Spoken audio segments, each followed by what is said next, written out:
Hello everybody, welcome back to Sector 1. We are here tonight for some Category 1 racing action around the Let's go! I wake up to a little bit of drool on my pillow, feel like it's gonna be a bad day. Yeah, I'm tired of shit, and the coffee ain't hit yet, damn ain't that great. I don't wanna go to work, cause my boss is a jerk, and I'm not even that paid. I need a change in my life, cause I don't feel alive, and there's nothing that makes me happy. Hold my beer for a minute, I'm about to quit my job, cash in for a ticket. I'm going on a trip and I don't plan to visit. I'm gonna stay there till I feel like I'm winning, oh. And this is just the beginning, I need a big change, only feels like living. I need a big swing, home runs I'm hitting, and I'll never look back, moving on till I get it all. And we all got dreams, we all want things. But what you gonna do for it, how you gonna move for it, what you gonna be? And do you believe you can do anything? But what you gonna do for it? How you gonna move for it? What you gonna be?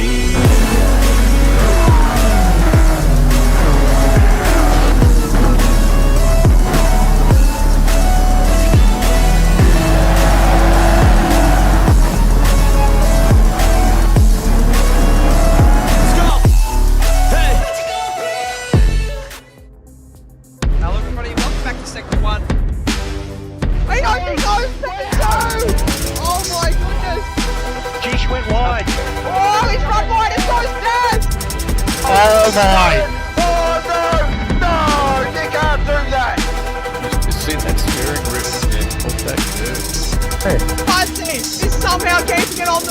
surface. The spectacular drive, and he will take his first win in the top flight of Sector 1.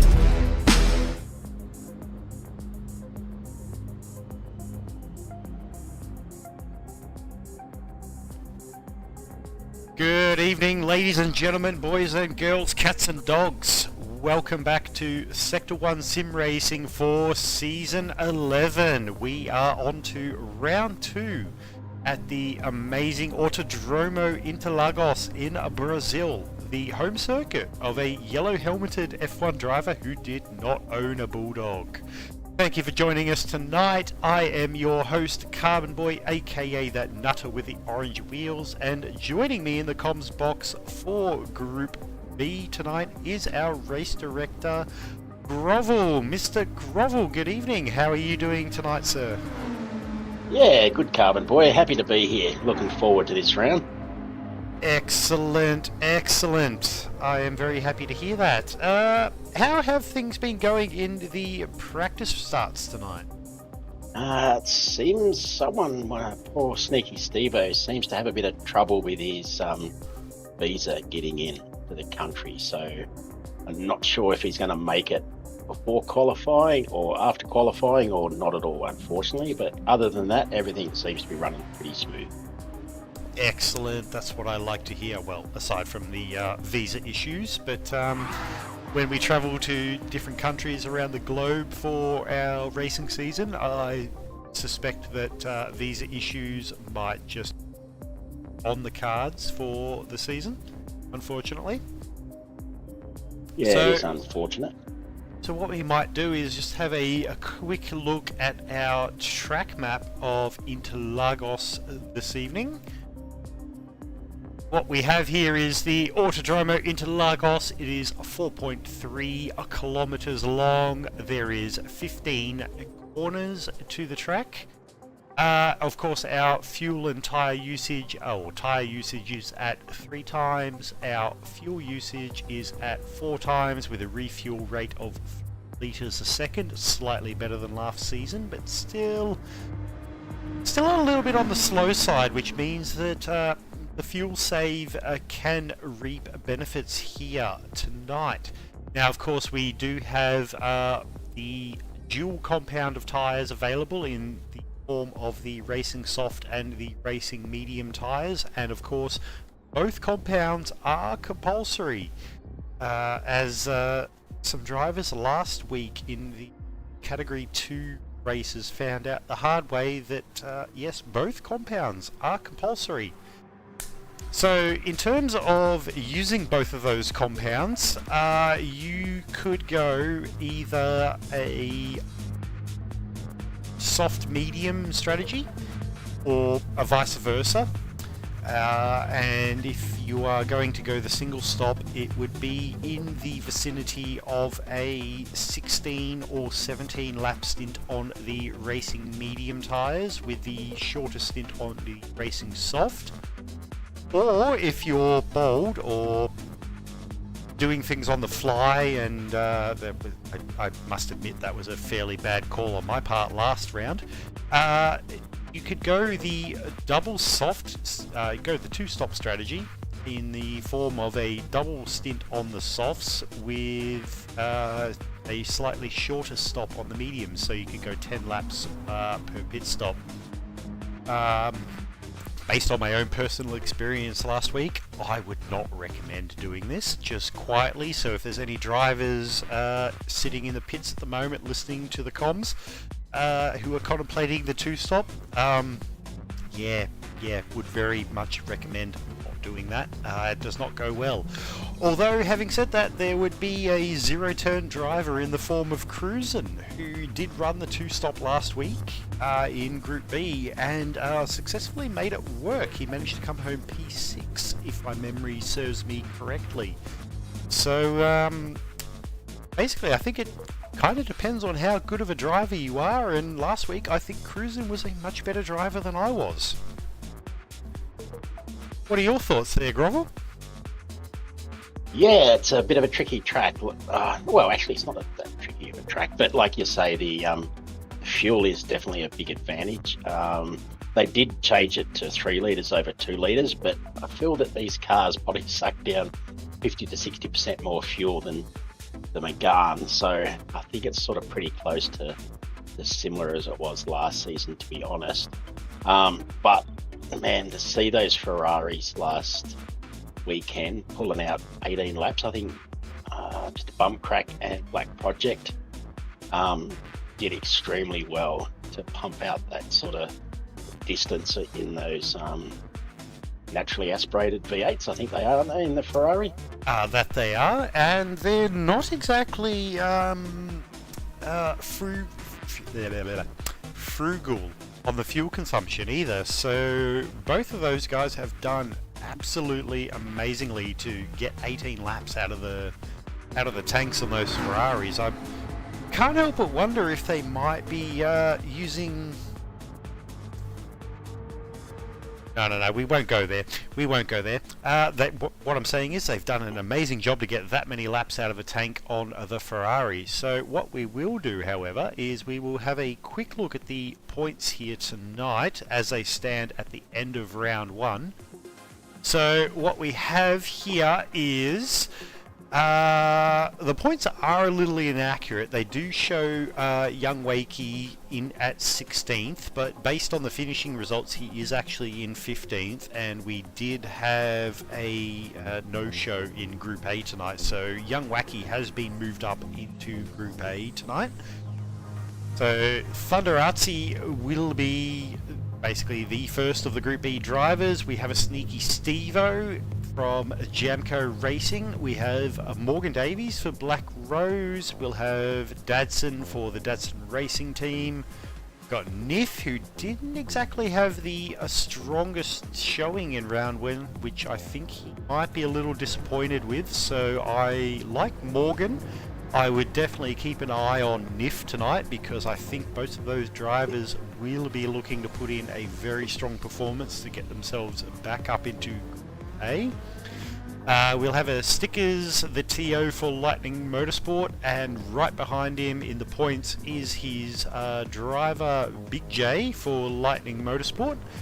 Now, it will be very interesting tonight to watch Big J, because he will be racing against his former team owner in the form of Artsy from Thunder Motorsport. So watching those two go head to head tonight will be, I suspect it will be a cracker of a battle if Big J is up the front like I suspect he will be. We also have Danico from Hume Corp Esports. We've got my boy Lenosis from APR Motorsports. We've got Boy Bagum from Black Rose Racing, Hodes from Hoon Corp Esports, and Rocky Bullfrog aka D Reed from Doghouse Motorsport, rounding out our grid tonight.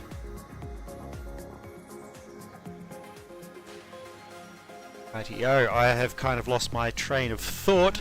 So what I'm suspecting is what we should do is punch that big, whatever colour it happens to be, button and kick off our qualifying session. What do you think, Mr. Grovel? I shall just give them a momentary heads up. I was just having a look. There is a few. There is Dadson, Danico, Big J, Hodes, and my teammate Rocky, and Stickers, or D Reed. Now, they are all in the RCZ that did pretty well in the hands of Revs last weekend, so it's going to be interesting to see how these guys go. Interlagos does seem to be a track that favours the McLaren and the Peugeot. Probably the Peugeot more than the McLaren, although it may depend entirely on who's behind the wheel. But yeah, then on the same token, you've got your wild card in the form of the Ferrari, so... Yeah, I was about to say, Aussie Psycho sitting there in the lonesome Ferrari, so it'd be interesting to see what he can pull out. And there's always one, isn't there? Porsche. There's always that one guy. Yeah. But, like they say, you know, sometimes skill overcomes the limitation of a car, so... That is true. Just checking in with the YouTube chat. Good evening, everybody who is there. As always, please hit the like and subscribe button if you have not already. Good evening, Mr. Revs. Good evening, Adelaide Ceramic Coatings. One of our proud sponsors here at Sector 1. Good evening, Mr. Liam Butler. Hello, Captain Muffin. I hope you are practicing because you're on track a little bit later tonight. Good evening, Evolution Sim Racing, Mr. Debrev, Aussie Sim Racing, Mr. Buzzy. Good to see you again, mate. Hello, Mr. Tim Curry. Grovel, what are you doing there? Hello, Mr. Bumcrack. Ruzzy throwing in support for his teammates at Black Rose. The Stranger throwing in his support for his boys at the Doghouse. So, what do you say we get this show on the road? Yeah, I'm about to hit that big red button. It's Excellent. red tonight. Just wanted to double check. I know Sneaky Stevo is still stuck at the border. Can't get into Brazil. But we have 11 in the grid. Is this right? It seems to be that we could have a couple of more people missing. Just before I hit that button, I just want to do it quick. I do.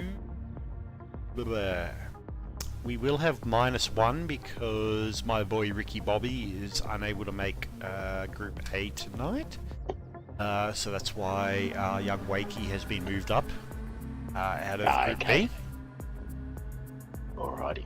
Well, let's get these boys underway. Excellent.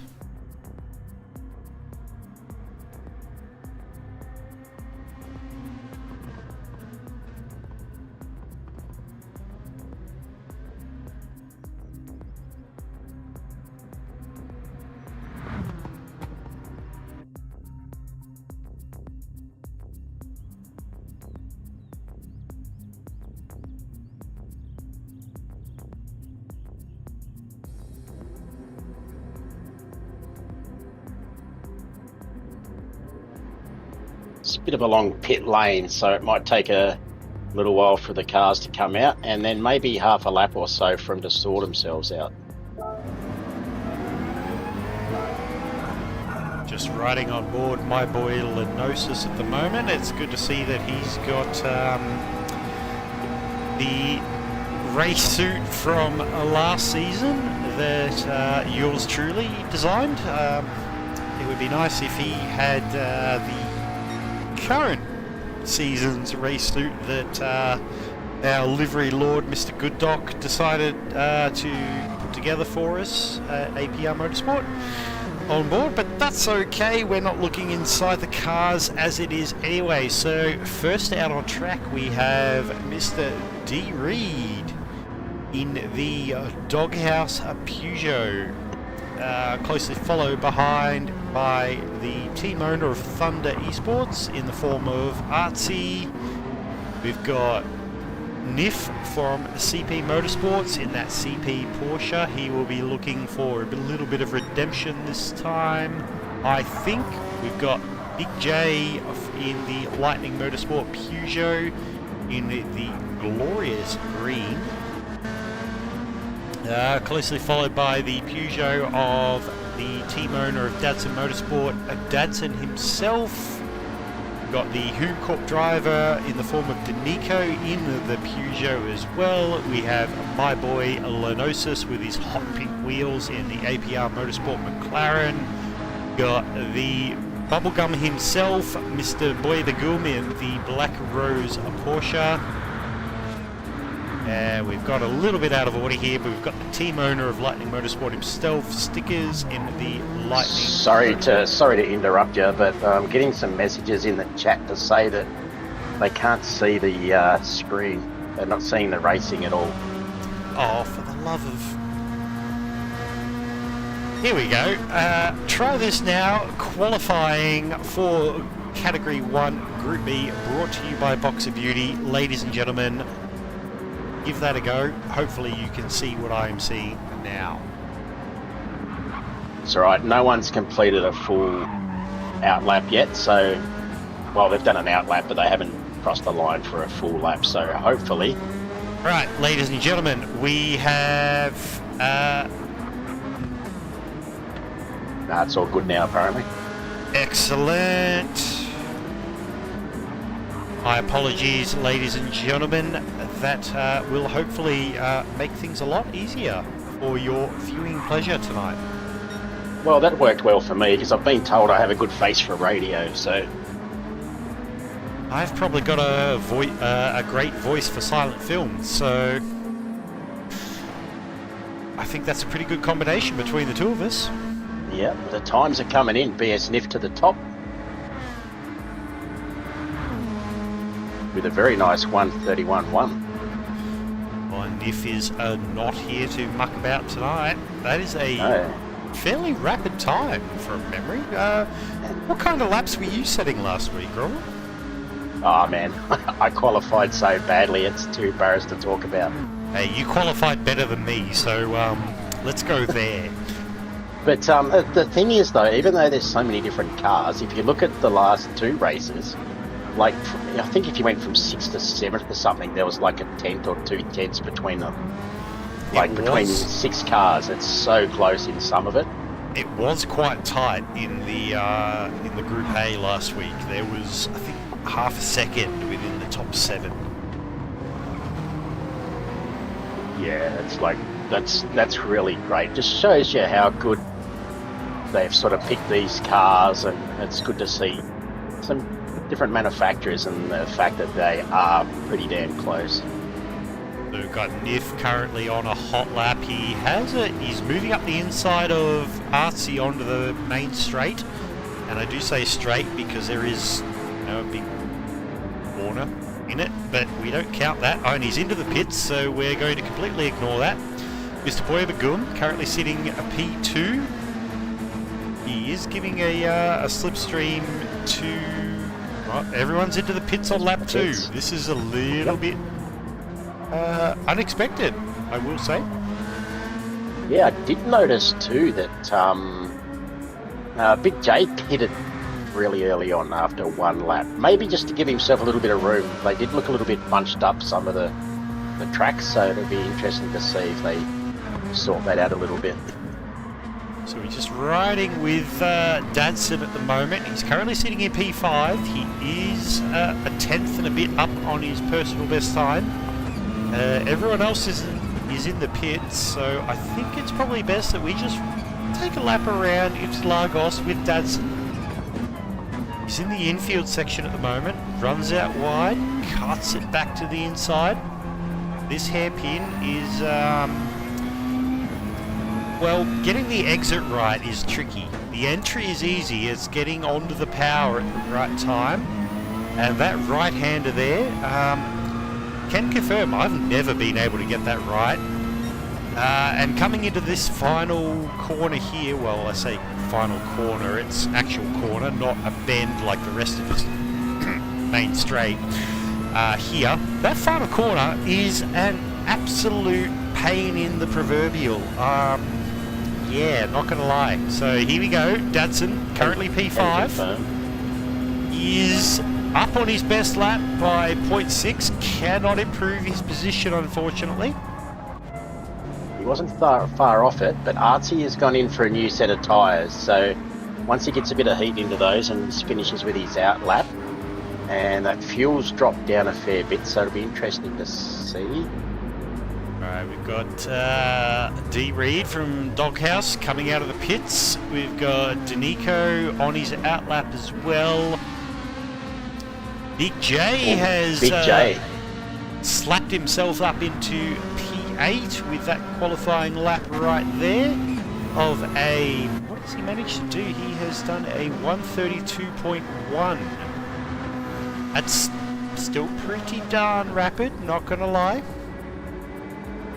My boy Lenosis currently sitting P3. Cheeky shout out to the APR guys. Interesting to see that the leading car's the Porsche. Sorry. Yeah. Oh, that is actually interesting, considering that Interlagos is, I guess, based on history, is somewhat favourable to the McLaren and the Peugeot. So Niff is defiantly giving the middle finger to that sort of analysis and saying, I'm just going to go faster than you. Catch me if you can. And Boy Begum is in second, in the second Porsche. So Yeah, go figure. Oh, Oh, yeah. I put the mocker on him. Sorry, boy, become my he bad. had a bit of a moment in the infield, I'm guessing. Yeah. Oh dear, that's not gone well. Oh, there's been a bit of a reset too, by the look of it. Just going to check in on Lenosis here. We are 8 and a bit minutes into our 10-minute qualifying session. Artsy puts himself up into P2 with a 131.4. So he is managed to kick Boybagum and Lenosis off the front row of the grid. Dadson's into the pits. Boybagum has had, he's had a bit of a shocker. He's 10 seconds down on his best lap. Dadson into P5, just quietly if you don't mind. Gets out of the way of Nif there in the CP Porsche. Let's have a look at Nif and see if he is up on his best time, see if he can improve.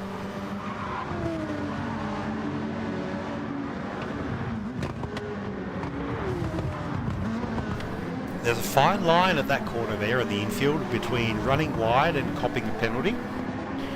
Nif seems to have found that line. Does look a little understeery though. The Porsche. Yeah, yeah. Oh, that is definitely a Porsche characteristic. Yeah. So he's a I little believe bit the down. 9. I believe the 911 RSR is actually a mid-mount and not a rear engine mount, as typical of Porsche though. Although I could be wrong, so don't quote me on that.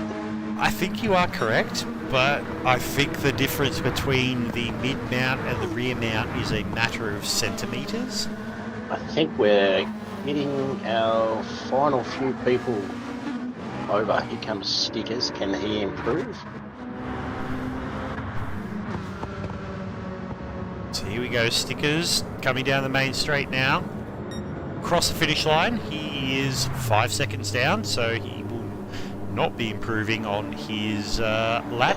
Danico's, he is run and done on his lap. It looks like Mr. Reed for Doghouse Motorsports is on his final lap. Lenosis, Datsun, Big J are all still going. D. Reed, Aussie Psycho's finished. Odes is finished.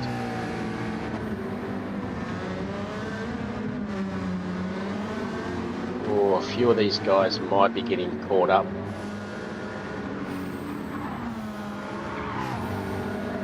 Oh, Lenosis there, he's up on his best time. He was running very wide there at the second to last turn on the infield section. It's coming up onto the main straight now. Can he improve on his P4? Can he bump off Artsy and pick up P3 for the start of the race? He's hugging the very inside, trying to absolutely minimise. He cannot. He is 9 thousandths off his best time. So, I think that's everyone. By the looks of things, I think that is going to be our qualifying run and done for Category 1 Group B here tonight.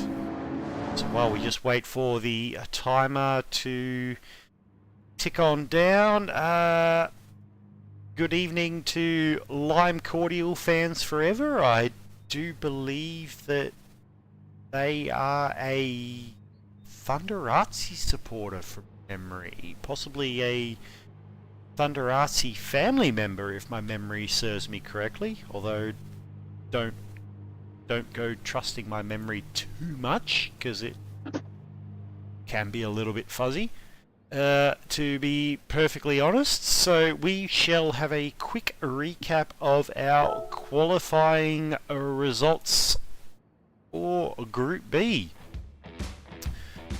So, thanks to Adelaide Ceramic Coatings, our qualifying results tonight, starting on the front row of the grid for CP Motorsports, will be NIF with a 131.119, and yep, look, that's pretty quick, not gonna lie. So, fair to say NIF is a man on a mission tonight, and joining him on the front row of the grid and making it a Porsche front row tonight from Black Rose is Mr. Boy Bagum.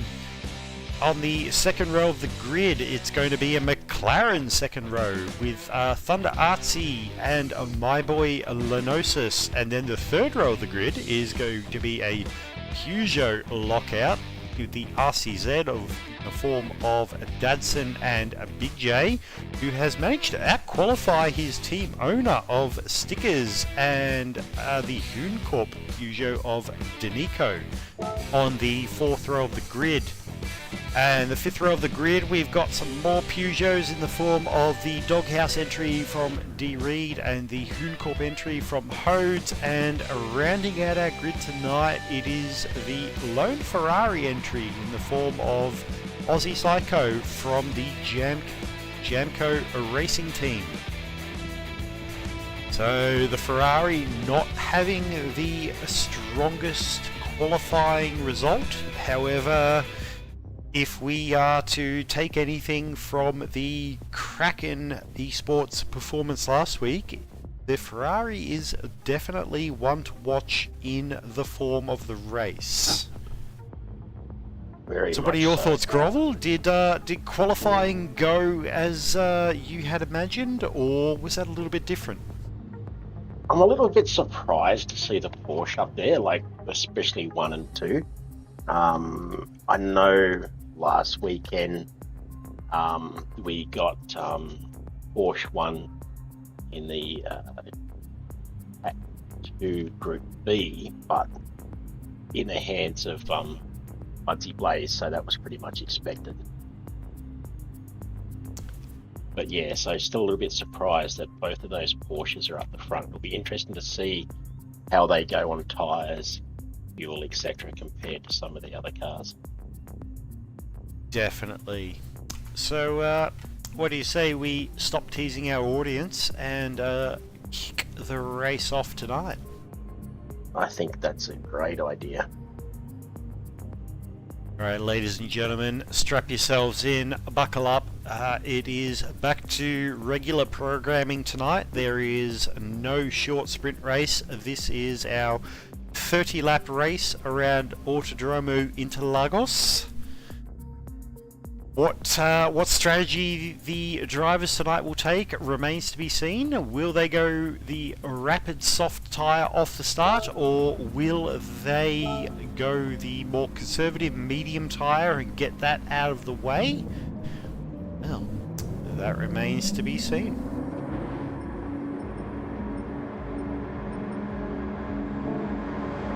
So we've got the rolling start kicking off. And the lights have dropped. Here we are tonight, thanks to Boxer Beauty. We are on lap number 1. Coming into turn 1, Nif makes it through nice and clean. Mr. Boy Bagum follows him through. It's looking all fairly line astern, single file at this point. Not, oh, there we go. Hang on, Mr. Artsy wants to get a little. Oh, he's up side by side with Boy Bagum. Boy Bagum's got the inside into turn 4. Artsy concedes, but there's a little bit of Morse code on the rear bumper of that Black Rose Porsche. It's a little bit of, hello, I'm here. You better be careful, or I might just take that P2 off you. Yeah, I don't want to throw any spoilers out, but there is one car in the whole grid that is running a different tyre compound than everyone else. Oh, I'm not sure if we want to keep secrets. How about you throw that out there?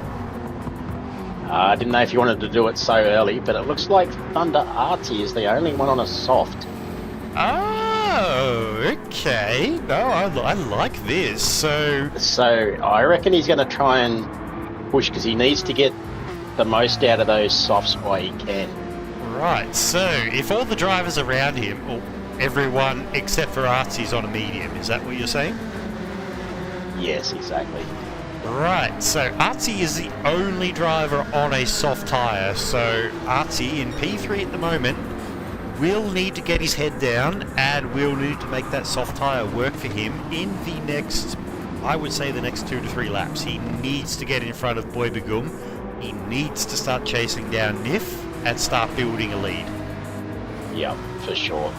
It is definitely a very bold strategy, but having said that, starting in P3, it's a perfectly reasonable strategy as well.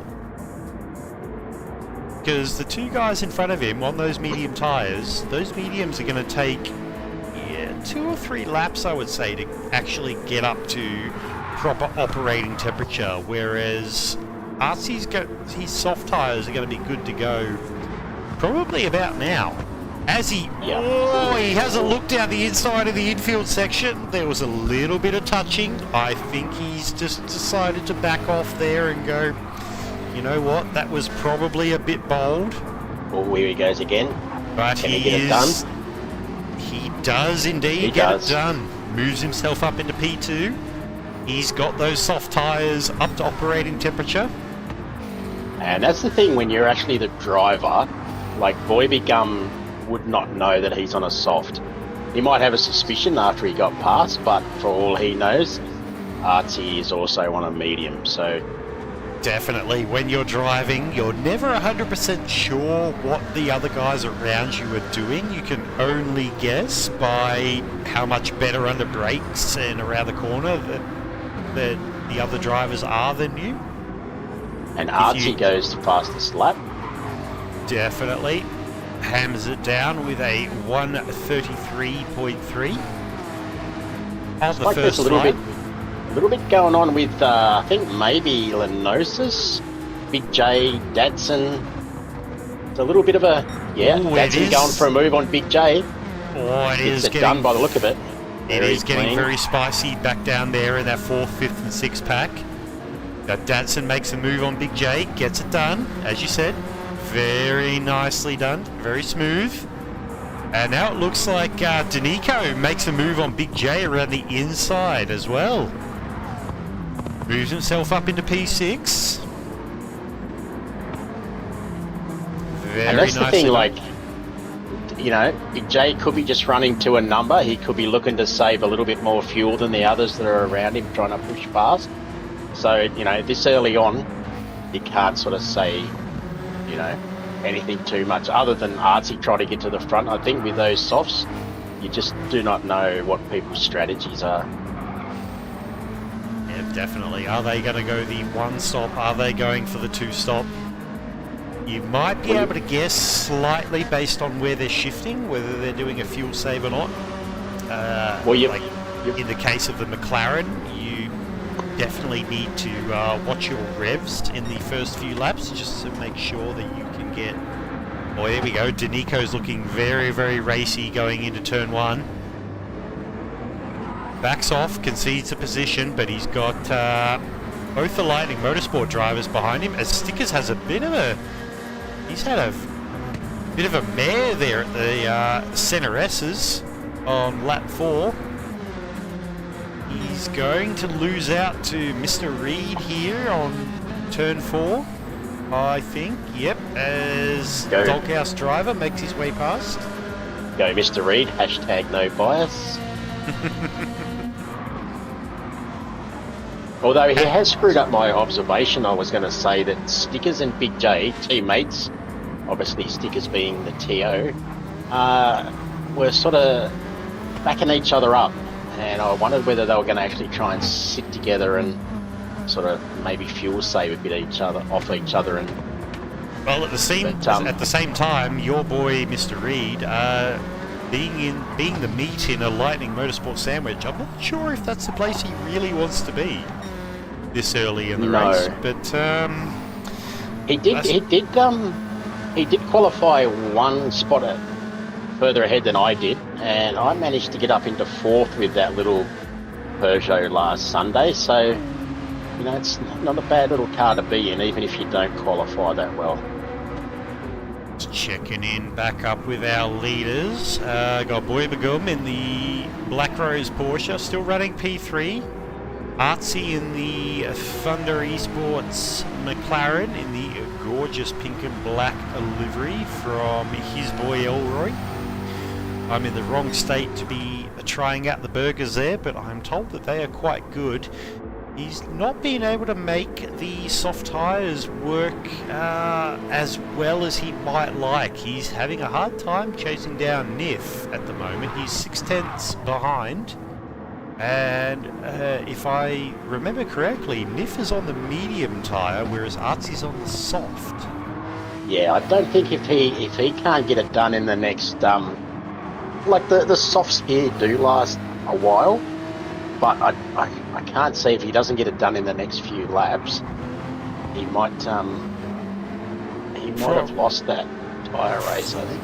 From memory, the optimum time frame for the softs was about 7 laps, maybe 8 laps if you're conservative. Whereas that's sort of where the mediums start to really come into their own as well. Mightn't be quite as fast on those lap times, or not quite as capable, but consistency-wise, they will just keep pumping out for quite a long time on that tyre. So as we're looking at the lap times, you've got Artsy, who's currently got the fastest time of 1:32.8. He's been in the low to mid 33s for the last 2 laps. Sorry, I was just going to say, Lenosis just jumped down in front of Danico. I'm not sure if Danico had a bit of an issue or just ran wide into turn 1. Danico was... Where was he at? Lenosis was in P4 and has been for the last couple of laps. I thought Danico was just behind Dadson the last time we looked. So he's gone from maybe 6th all the way back to 9th. Yes, Danico was a lot higher than that. He's definitely had a bit of a moment. And that puts my boy Mr. Reed up into 7th place. Happy to see that, no bias. Absolutely none. So we've got both the Hooncourt boys in the form of Danico and Hodes running line astern. We've got Stickers and the other Lightning driver, Big J, running 8th and 6th respectively, with your boy Reed in the middle of them. This is actually... Sorry, but this is actually looking really good for Nif in this Porsche. Like, he's keeping ahead of Artsy. And like you say, we sort of didn't expect the Porsche to be so great here. So I think anyone that's in the upcoming race for the fast guys, or the super fast guys I should say, because there's a lot of fast guys in this. Pretty much all of them. Our alien category, as such. Yeah, our alien category, yeah.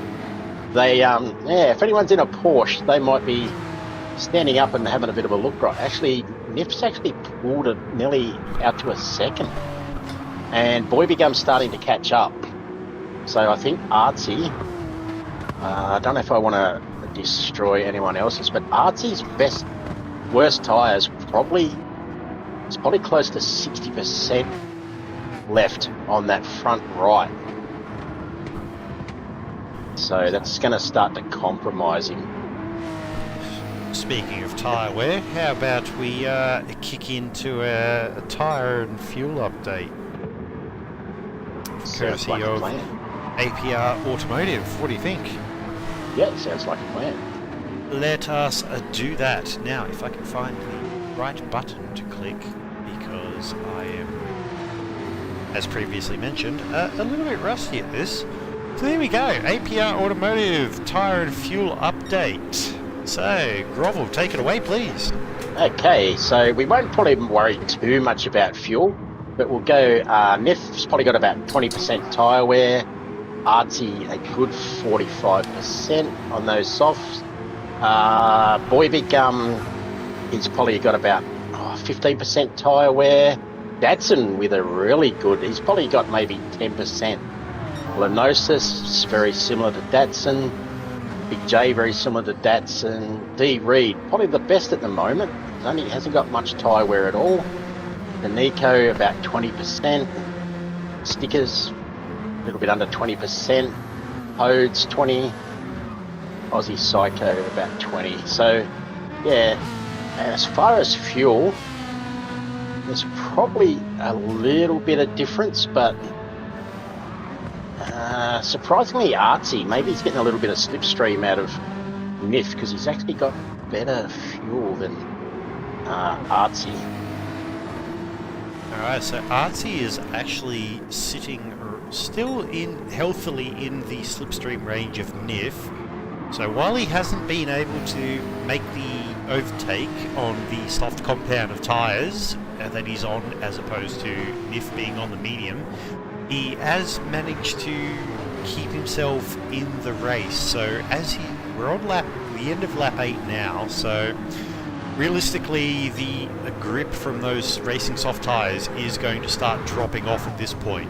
But he has got himself in the slipstream of NIF, so yeah, that will help keep him in touch and could keep him in the race when the pit stops come around and they swap compounds. Yeah, and you know what these drivers are like. As soon as we start to make predictions, they go, you know what, I'm going to make your prediction completely wrong.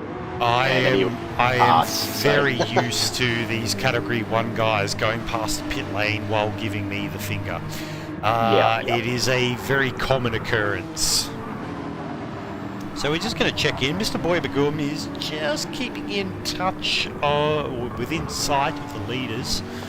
He has got a very healthy gap back to P4, which is now occupied by the Peugeot of Datsun, who has managed to make his way past my boy Lenosis, who is under fire at the moment from Big J from Lightning Motorsport. That Peugeot is the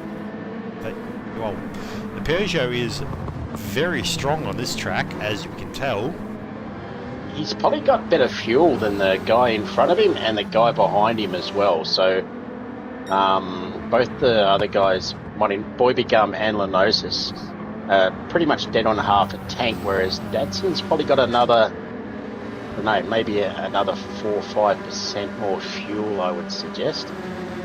Well, so Datsun's doing really well on the fuel by the looks of things. That will help immensely when it comes to a pit stop. That's easily a second.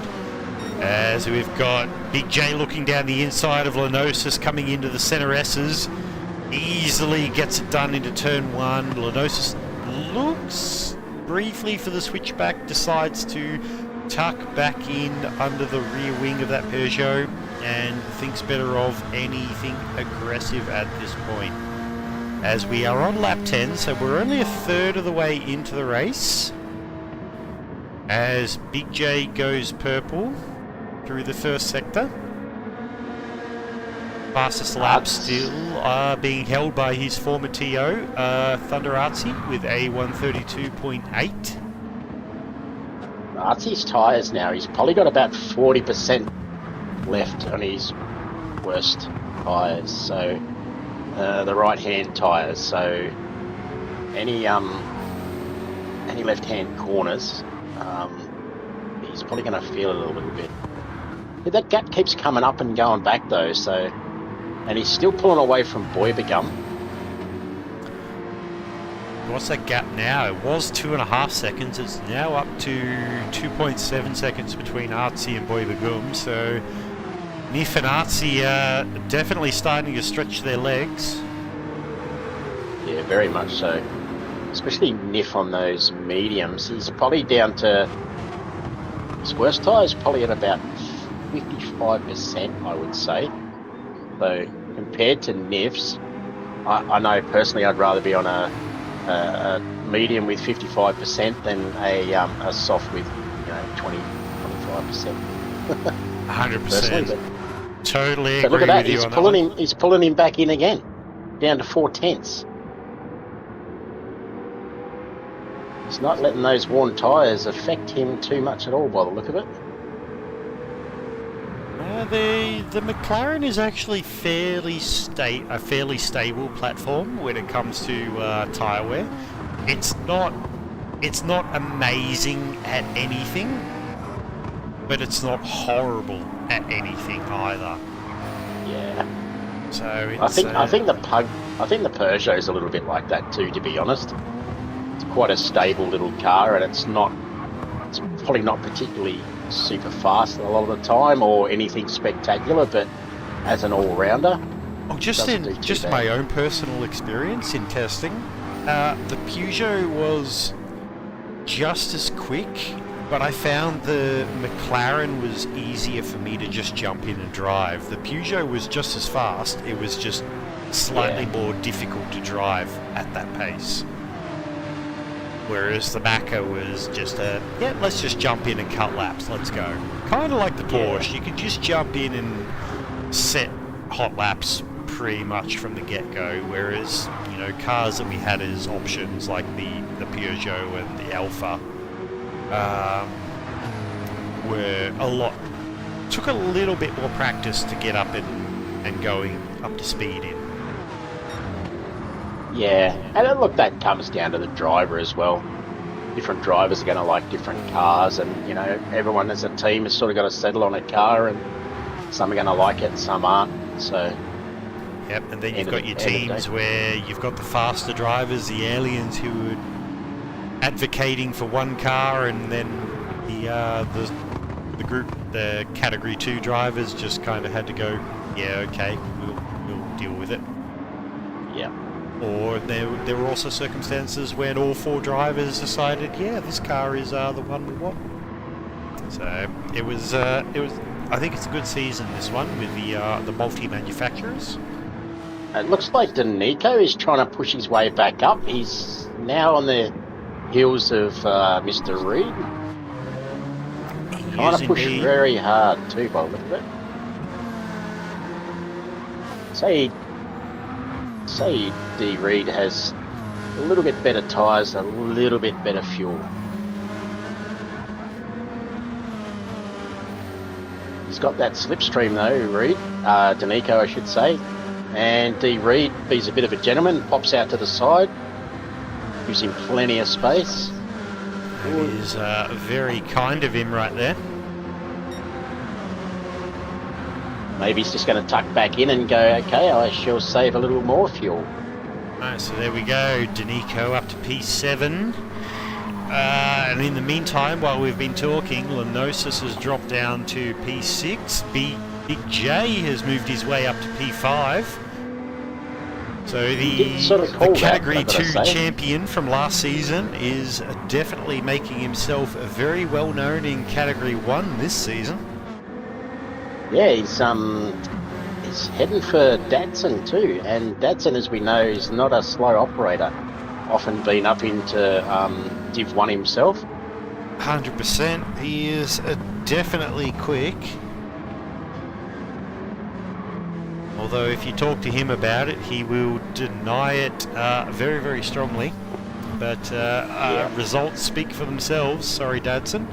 You can tell us you're slow all you like, but your race results speak volumes. Yeah, he's got probably got a little bit better fuel than Big J still as well, so that can come into play when it's pit time.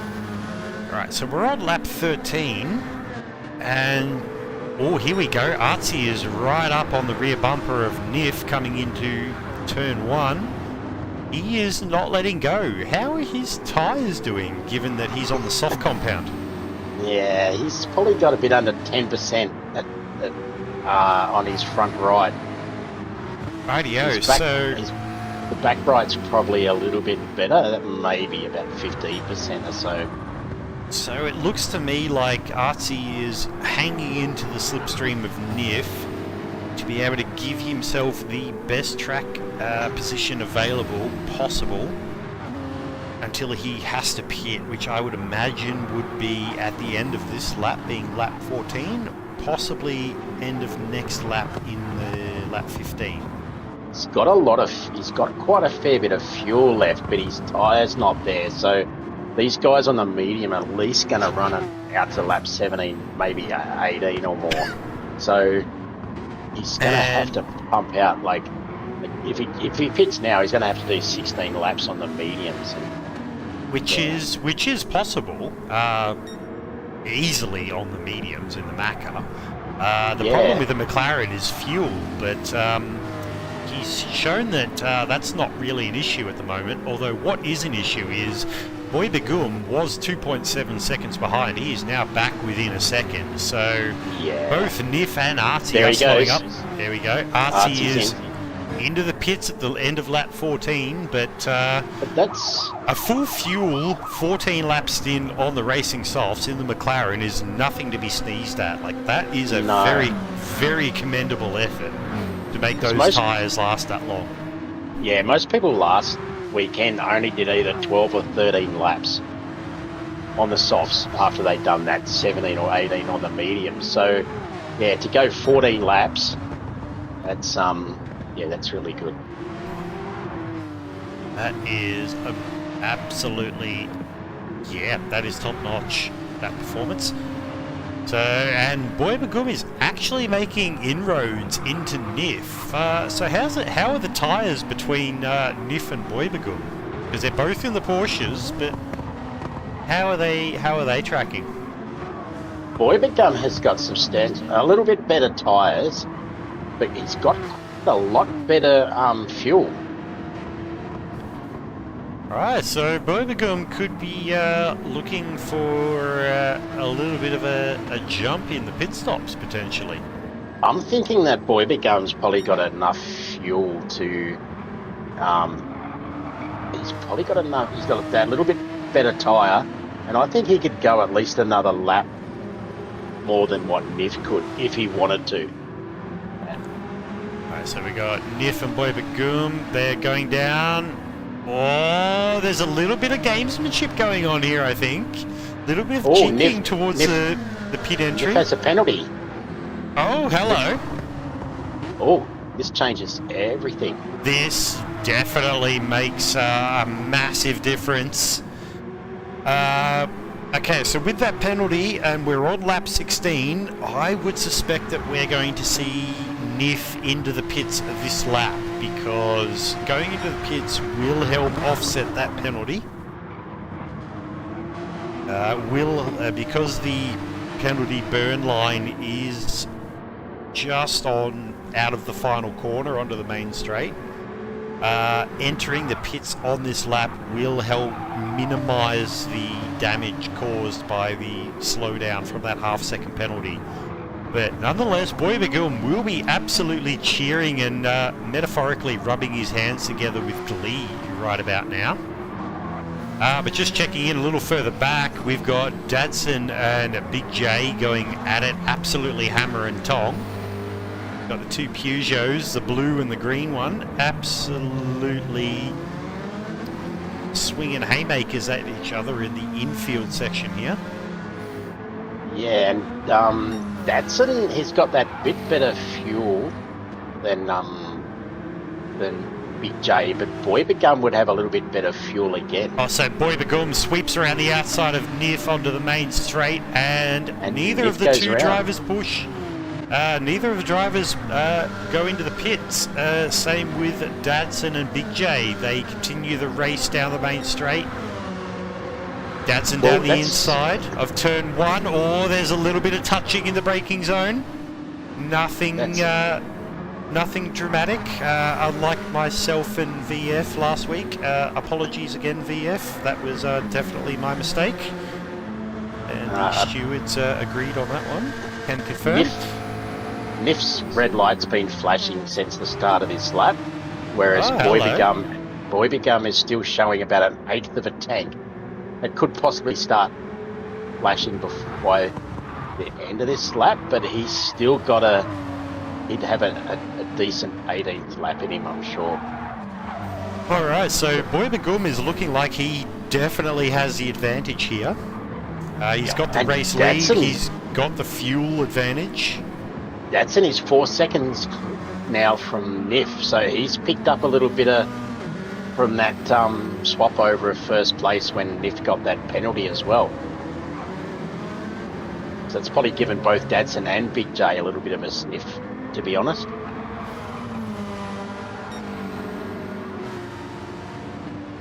It's going to be interesting to see where Artsy comes out, because he's the only one. He's running last. He's 52 seconds behind the leader of Boyby Gum, but he's the only one that's pitted. So he's 52 seconds behind from, here we go, we've got Niff into the pits now with 2% left in the tank.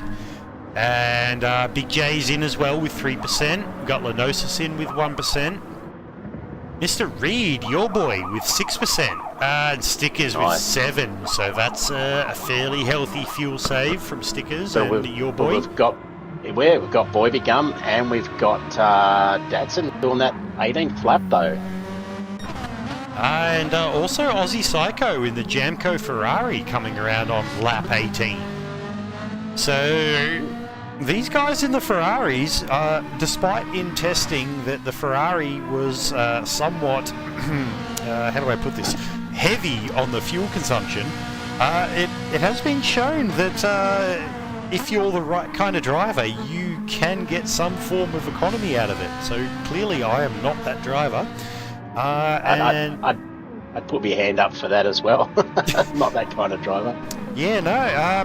Mine was rev limiter all day, every day. I paid for the whole tachometer. I'm going to use the whole tachometer. Exactly. And unfortunately, those Ferrari V8s love a drink of fuel, so I was unable to find pace without doing that. So from memory, 52 seconds with a pit stop on the single stop strategy. Allow me to consult my notes. The pit stop on a single stop is around the 1 minute and 5 minute 6 seconds. Boyby Gum with 5 litres after an extra lap. Oh, Boyby Gum is done very, very well there with the fuel save in the Porsche. He has definitely put himself up into contention for this race with that effort in the first stint.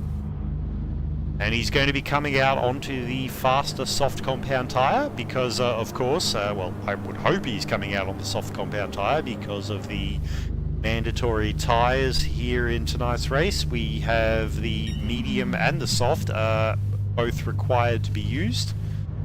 And to be perfectly honest, if you didn't use the soft at all, you would be a little bit crazy. I want to see where... Sorry, I just wanted to see where Niff comes out in comparison to Boyby Gum. Boyby Gum stopped filling up at 79%, so... Alright, so we're tracking... tracking... at 77, so... We're tracking with Niff at the moment, who is currently sitting behind Big J on track as they're coming out of the centre S's onto the front straight, and they are behind Dadson. So we've got Artsy out in P1, although Niff is currently purple through the first sector. He really wants to get it past Big J. Sorry, that was my bad. It was Artsy I wanted to look at because he was the guy, he was the driver on softs. My bad, my mistake, mixing it up there. Alright, so we've got Artsy out in P1. He is on the medium compound, correct? Yes, with 2 second lead just over Boyby Gum. It'll probably take a few seconds for those tyres of Boyby Gums to warm up, but I think the hunt is going to be on. So Artsy's on the medium and everyone else is on the softs, basically. Yes, correct. Right, so Artsy, he is out in front. He has got a just under 2 second lead over Boyby Gum, but he is on the faster compound tyre, which will be coming up to temperature very, very shortly. Mr. Boyby Gum has a 5 second lead over Dadson, who is really seriously under pressure from Niff coming across the start-finish line. I'm thinking Niff is going to make a move here into turn 1, under brakes, gets it done, tucks it down the inside on the power. Both drivers, Big J with a massive cut there at turn 2. That turn 2, you can take the mickey out of the track limits on that right-hander and get away with it without a penalty, which all three drivers basically do. Note to self, I should have done that. I did not.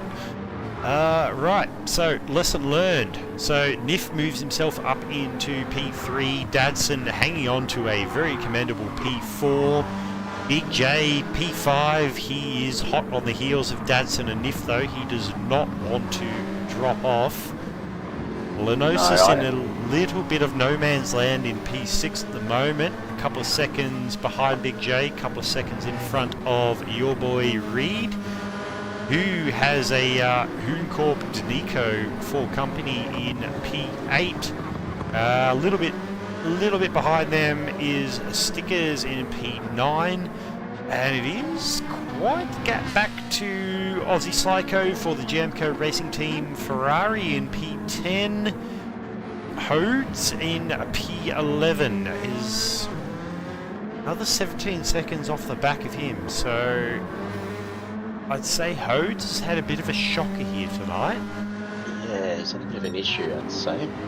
But checking in back up the front, that gap to Artsy and Boyvagum is down to 0.3 of a second. To be honest, with Artsy on the medium tyre and Boyvagum on the softs, I feel like it is only a matter of time until it's not we see. If, it's when. It is indeed a matter of if, not when, or when, not if. Other way around, Carver Boy. Mind you, we did think that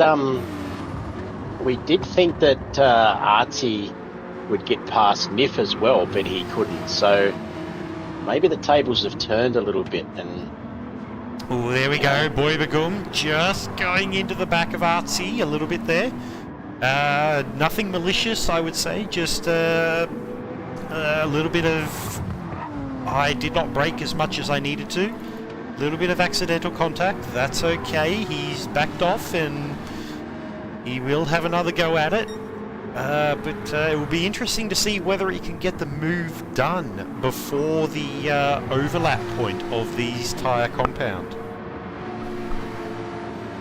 Yeah, we can't watch the whole track all the time, but it seems to me so far that it's Well, here we go. It's getting a little spicy down the main straight. Boyvagum has the run. Oh, a little bit of touching. Hard under brakes into turn one. Does Boyvagum send it? He does. Gets the move done. Has Artsy got anything to answer in return? No, he does not. Takes a sensible option. Tucks in behind. He knows the compound that he's on, and Boyvagum is on now after the pit stop. He would have been paying attention, so he knows what's what. He knows that what he needs to do is just hang on for the next couple of laps and stay in that slipstream of Boyvagum and just wait for the tyre degradation to come into effect.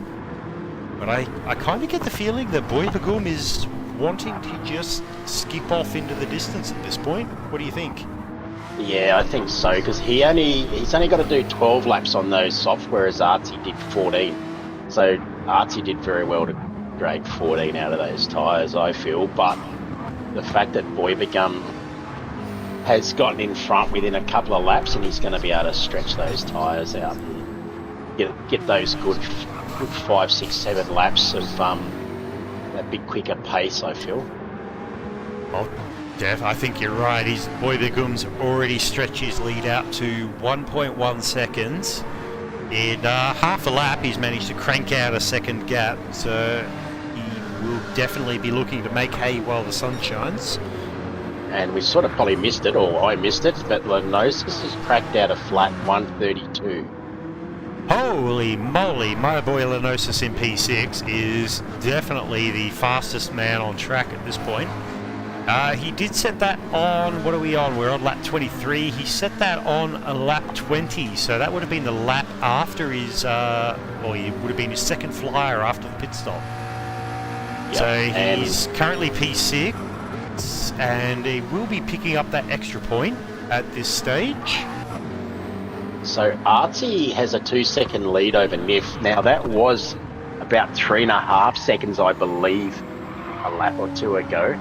But not only that, he's got Datsun right behind him, who's got Big J, who's got Lenosis sort of slowly creeping up as well. So Artsy could find himself in the midst of a heap of angry little hornets shortly. I was just about to mention that while Nif is slowly making inroads on Artsy, he is also bringing a couple of angry little Peugeots in the form of Datsun and Big J with him as well. So Yep.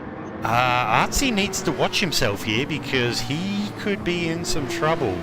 However, he is on the longer lasting tyre compared to the guys behind him, so if he can just keep that gap back to Datsun for, you know, the next, I would say the next 2, maybe 3 laps, he's probably safe if he can stay in front for that period of time. But And having said that, the Peugeots are pretty good on their tyres, relatively speaking, so they might just be able to hold their own there. I was going to say, Nif has actually probably got 40% tyre on his worst tyre left, so he's got 60% wear on his front right, whereas if you look at Datsun behind him, Datsun's probably got maybe 20% wear at worst. Big J's probably got maybe 30, so I think Nif's going to find himself with an angry little Peugeot all over the back of him very, very shortly. Just checking in the YouTube chat, the Black Rose guys are absolutely going off at the moment. Mr. Ruzzy, I would not start celebrating too soon. That is the perfect way to put the boxer on your teammate. Also, the commentator's curse is also a thing. I'm not sure if you realise that or not. And Datsun is putting in an absolutely brilliant performance tonight. He's sitting in P4 at the moment and he's making inroads in on that Porsche of CP Motorsports of NIF. So 24 laps down of 30 laps, 6 laps to go. I feel that Datsun might just get himself onto the podium here. And to avoid the commentator's curse, I'm going to skip back to Big J in P5, who is, well, he's there or thereabouts. He's not been able to maintain the pace that Datsun has over the past few laps, but having raced against Big J for a season, the guy's not slow, so I would definitely not write him off at this point. No, there's one of these guys that's only got a bit of a penalty or a little bit of a bump or a little bit of a blunder, and that's yeah, he's going to be ready to pounce. But 100%. A half-second penalty at this point for any of the guys in the top 6 is it's race-changing. I honestly don't know if Nif's going to be able to hold out to another 5 laps. Like, he's going to be struggling on that tyre, I reckon. I think it's only just a matter of time before Datsun gets past him. It's also a nice little battle hit back here in P8 and P9 with the Uncorp Peugeot of Danico versus the Lightning Motorsport Peugeot of Stickers. They've been running line astern for quite a few laps. The Ferrari of Jamco Racing Team of Aussie Psychos. Well, he's doing fairly consistent laps down in P10. The other Humecorp Peugeot of Hodes is probably having a night to forget, to be perfectly honest. At the back in P11, he is 18 seconds off the back of Aussie Psycho. Whereas the Black Rose guys will be absolutely screaming on the pit lane wall at Boy Begum as he rounds into round turn 4 into the infield section. He is having a absolutely solid drive here tonight. So Datsun has got in front of Nif. Oh, and there we now go. Nif is coming under fire from Big J. So the Porsche's not having the dominant display that we thought they might have tonight. The Peugeots are definitely throwing their hat back into the ring tonight. Yeah, I don't know. Boy Become seems to be having a good old party out there by himself, a couple of seconds ahead. He's having an absolutely brilliant race tonight. There is no denying that. How's the tyre wear comparing between Artsy in P2 and Dadson in P3? Because Artsy's on the mediums, Dadson will be on the softs. Are we at that crossover point? Well, Dadson is probably got about 50% of the soft left, whereas Artsy's probably got 60% on the medium. So, I don't know. It looks like Dadson is reeling Artsy in. By the time he gets up to him, will he have enough tyre left to pass him is another story. That sounds like a very good question to me. We shall have to wait and see, I would imagine. I got a feeling that Miff is he might stretch it out, but he's only got 5% tyre left, so if he can stretch it out another 3 laps without losing multiple places, I'll be very surprised.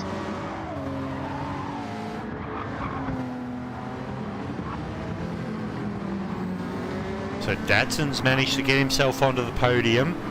He will be absolutely cheering with that if he can bring it home over the remaining 3.5 laps. Niff is under a lot of pressure right now from Big J in P5, and Lenosis has managed to tag himself onto the back of this to make it a 3-way battle.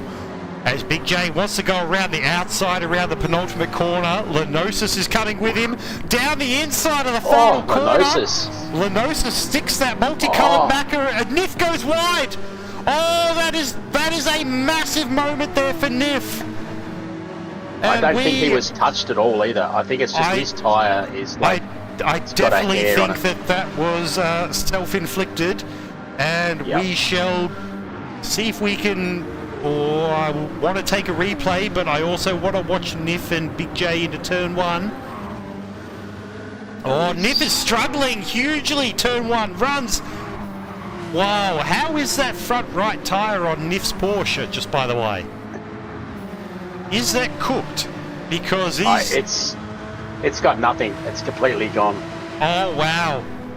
So Niff has lost the front right tyre on his CP Porsche with 3 laps, basically 3 laps to go.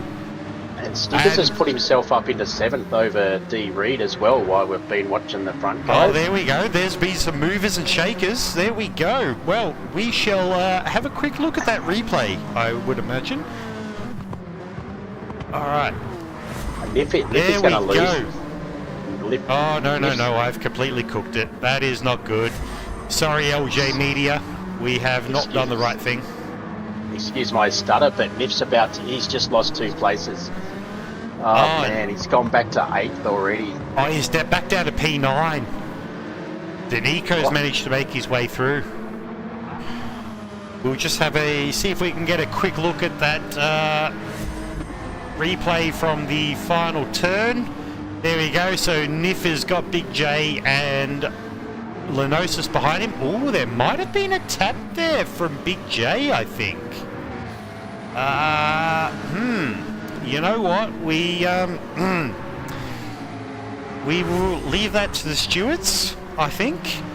And Niff comes into the pits. I think he's just decided, I can't do this anymore.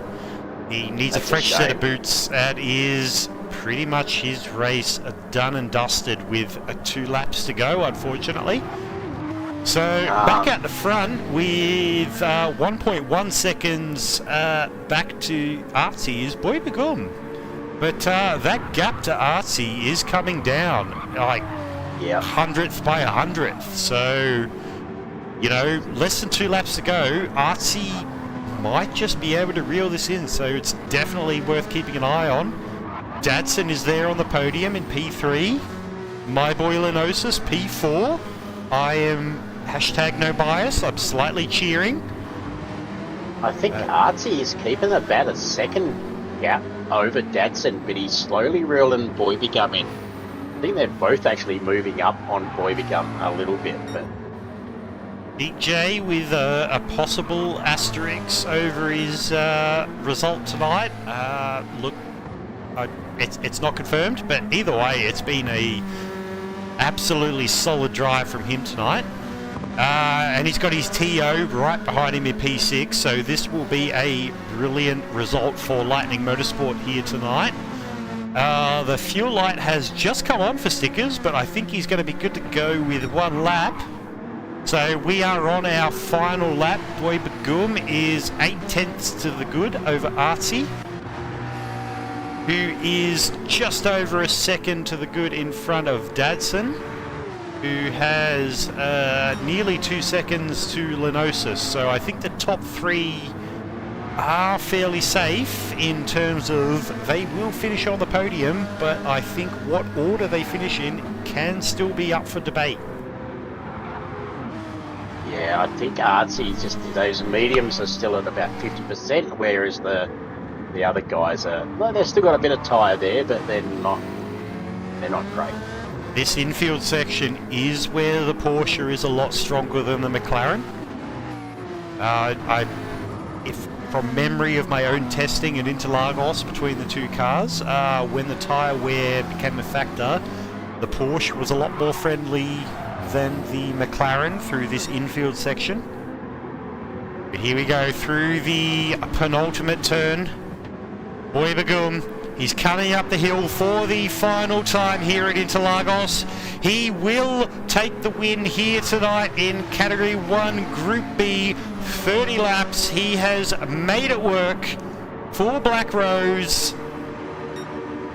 Get your hands together for Boy Bagum. Thunderazzi taking P2, Dadson P3, Lenosis P4. Big J flashing the lights and giving a little swerve. He's very happy. P5, Stickers P6, your boy D Reed P7, Danico P8. Aussie Psycho in the Jamco Ferrari will move up a position into P9. Things have gone not very well for NIF, for CP. He will be finishing in P10 here tonight. Oh wait, sorry, no. Boy Bagum has exited the chat very, very quickly.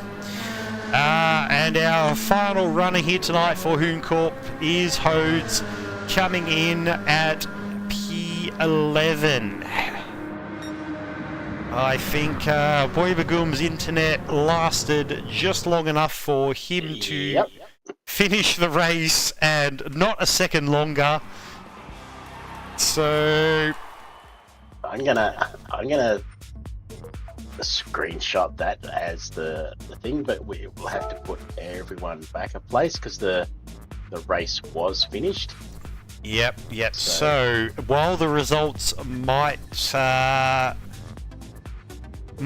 something different, we will have to take into account that Boy Bagum did finish in P1, despite what this says. I think his internet decided to just exit the chat within seconds of him finishing the race. So, to be honest, that's probably the best scenario, as opposed to him exiting before the race finished. So, he's in P1.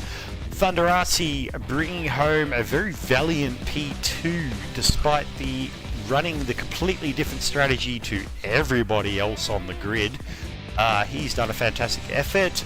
P3 will be Dadson, P4 Lenosis, P5 Big J, P6 Stickers, P7 DeReed, P8 Danico, P9 Aussie Psycho, P10. After running up the front for the majority of the night, he's had a disastrous later stage of the race, NIF, but he does get the consolation prize of the fastest lap of a 1:31.3, which is incredibly rapid race pace. P11 is Hodes, and it is telling me that Boy Bagum's coming in last, but you know, GT7 doing a GT7 things. So that, ladies and gentlemen, is our Category 1 Group B, brought to you by Boxer Beauty, run and done. So ladies and gentlemen in the chat, please throw in your nominations for the driver of the day. So checking in the chat, yeah, the Black Rose Garage is absolutely going off. There are beers being cracked, champagne is flowing. They might have dragged him out of the car as soon as he got to the wall. I think that's why he disappeared. The Black Rose guys are saying don't listen to the commentators, they drive Mazda 121s. My wife drives a Mazda 2, so close enough, I guess. What do we got? Yeah, fair to say the Black Rose guys are absolutely going mental. I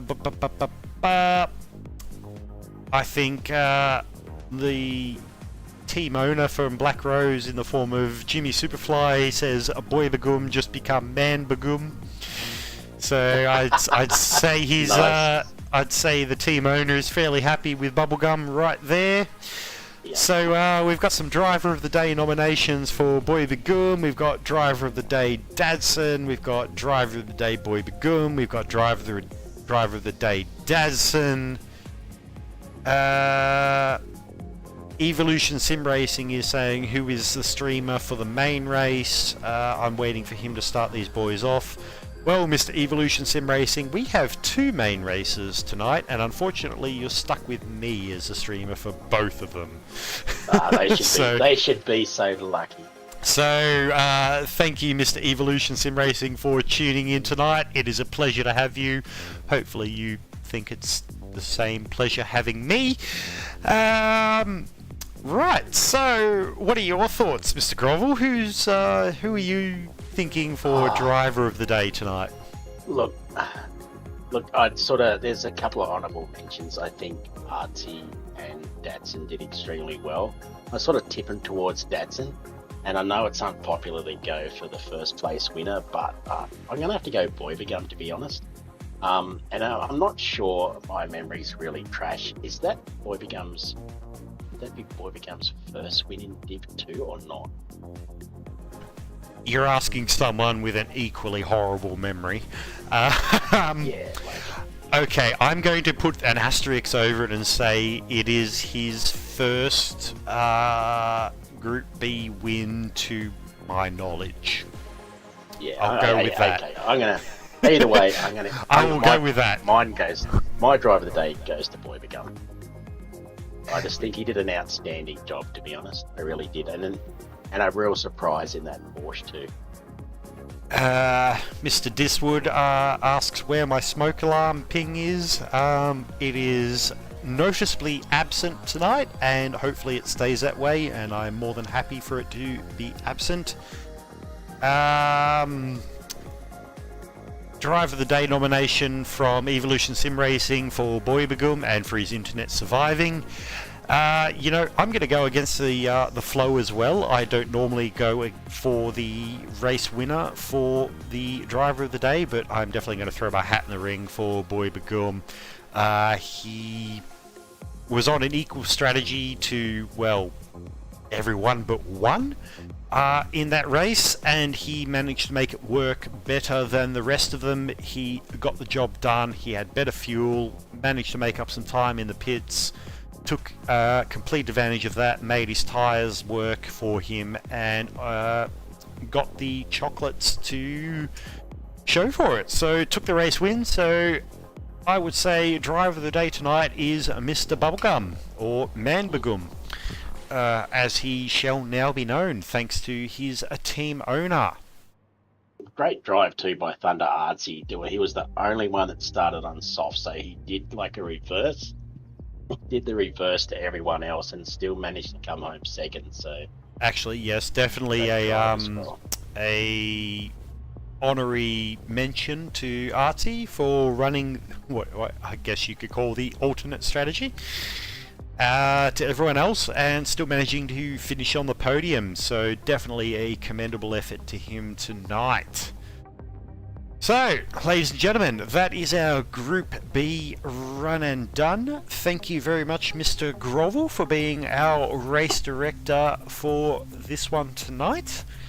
My pleasure. We shall be taking a short intermission. I know not everyone's a fan of this, but yours truly does need to have a little bit of a break to get everything set up and possibly, you know, grab a fresh bottle of water out of the comms box fridge and possibly have a bathroom break. So I would suggest, viewers, if you grab yourselves some snacks, a fresh drink, and possibly have a toilet break yourselves, we shall be back in a matter of minutes and we shall get the Group A boys away this evening, and I can imagine that there will be some very rapid times set tonight, so don't go away.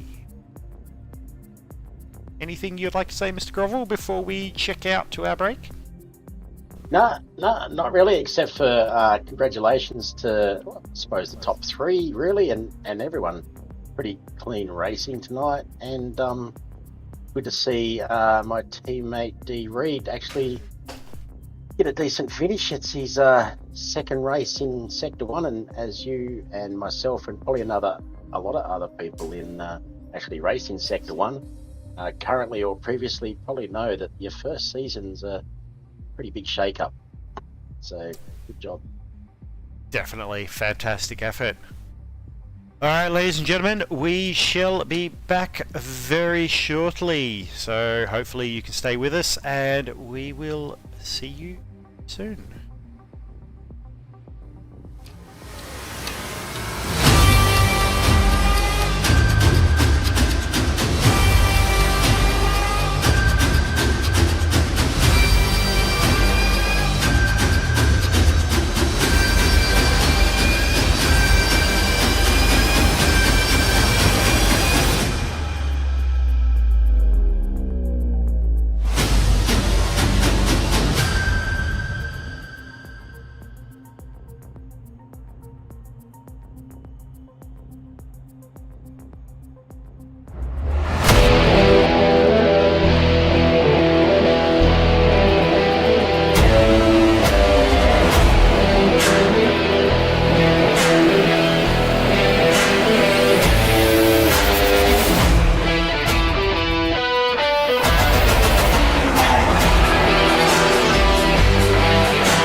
Hello everybody, welcome back to Sector 1. We are here tonight for some Category 1 racing action around the Interlagos.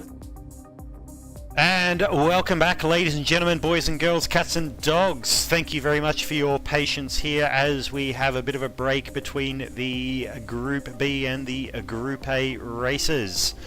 We have the lobby up here tonight for the Group A guys. We have an almost full grid of everybody ticking in at the moment. So what we shall do first is have a quick recap over the the correct points this time around. My apologies for the wrong points being shown earlier. That is me being rather stupid. So after an absolutely dominant display last round at Watkins Glen, currently the leader of Category 1 Group A is a GTR for Blacklight Motorsports in the McLaren. On 44 points, he did get the clean sweep of the race win in the sprint race 1. He got pole position, he got fastest lap, and he got the race win in race 2. So the trifecta, basically. Nipping at his heels at the moment, doing the best he can in that CP Motorsports Porsche is a Geesh. And chirping at his heels is last season's champion Mountain Goat in the Barocchio 5 Sim Racing Porsche. We've got his teammate Foss in the BSR Porsche in 4th position. Evolk for Symmetry Motorsports in P5 with an absolutely cracking start to the season. We've got the returning driver of Mr. Scooter McGavin for Doghouse in P6 at the moment. Heafy for Thunder Motorsport outperforming his team owner for the moment in 7th position. Unfortunately absent tonight from the grid is my boy Ricky Bobby from APR. He unfortunately became quite ill yesterday, and well, let's just say the bathrooms in the APR Motorsports garage, yeah, they're not pretty at the moment. It's not been good, so unfortunately he will not be able to make the grid tonight, which is a bit of a shame. But who will be making the grid tonight is Tombo for Blacklight Motorsport. We've got Slappers from Dadson's racing team. We've got Dale Teeks in the Kraken Esports Ferrari. We will have Tim Durags for the Jamco Racing Team's Ferrari. Captain Muffin and Apex Humper for Zero Turn Motorsport in the Porsches. And stepping up from Group B into Group A tonight, based on previous race results, will be Young Wacky from Kraken Esports in his Ferrari. So there will be 3 Ferrari drivers on the grid tonight. Now, of course, you know that I am Carbon Boy. You've been listening to my voice long enough, and joining me in the comms box now for Category 1 Group A is none other than Mr. Renegade. Renegade, how are you this evening? On this evening, I'm getting all muddled up there, sorry guys. Try again. Very well, thanks this evening, mate. Thanks for that wonderful intro. I'm keen to see what these top boys can do. I think this is my first time in with the with the alien category, so to speak. Yeah, looking at the driver ratings. Yeah, looking at all the yeah. So, who's been looking good in the practice sessions so far tonight? Who's been looking fast, and is there anyone sandbagging, do you think? I mean, there's quite a few that I've been watching. I mean, it's going to be hard. I mean, these boys aren't in the top division for no reason. So, I mean, I've seen Geesh up there, GTR up there, Goaty's up there with his times, Muffin's up there, Dale, and even Wakey as well. So, like, they've all been up in that 131, 132 range. Just from my own observations, the first couple of tracks we've got this season don't tend to favour cars like the, well, I'd say they don't tend to favour cars like the Porsche, but the previous race, like we've just seen, the Porsche is obviously a dominant force along with the Peugeot. But having said that, this track probably does lend itself to the strengths of something like the McLaren. And as we saw last week, GTR is definitely a force to be reckoned with this season. He's the kind of driver that doesn't show his hand immediately over a race weekend. He kind of just ramps things up slowly over the, like he'll be practicing over the weekend, and then won't really go 10 tenths until qualifying, and then he will just blow you out of the water. But I'm wondering if someone like G and Goat might have an answer for him. And then as a bit of a sneaky, I would definitely keep my eye on someone like young Wakey in the Ferrari, because I reckon the young fella's got a fire in his belly this round. He will definitely be looking for a good result to keep himself in Group A for the next round. I'll be definitely watching young Wakey during this race too. He's actually a local boy for where I live too, I believe. Yeah, fair. So definitely one worth supporting. So what do you say we slap that big coloured button and get qualifying under the way? No worries, let's get these boys going. Beautiful. So the prediction from the good doc is a Porsche podium lockout for sure. Mate, good doc, you're meant to be throwing some more support behind your driver GTR in the McLaren there. Like, that's not quite the prediction I was hoping for. I was kind of hoping for a McLaren P1 prediction from you. A little more confidence wouldn't go astray there, I would say. Here we got first out on track.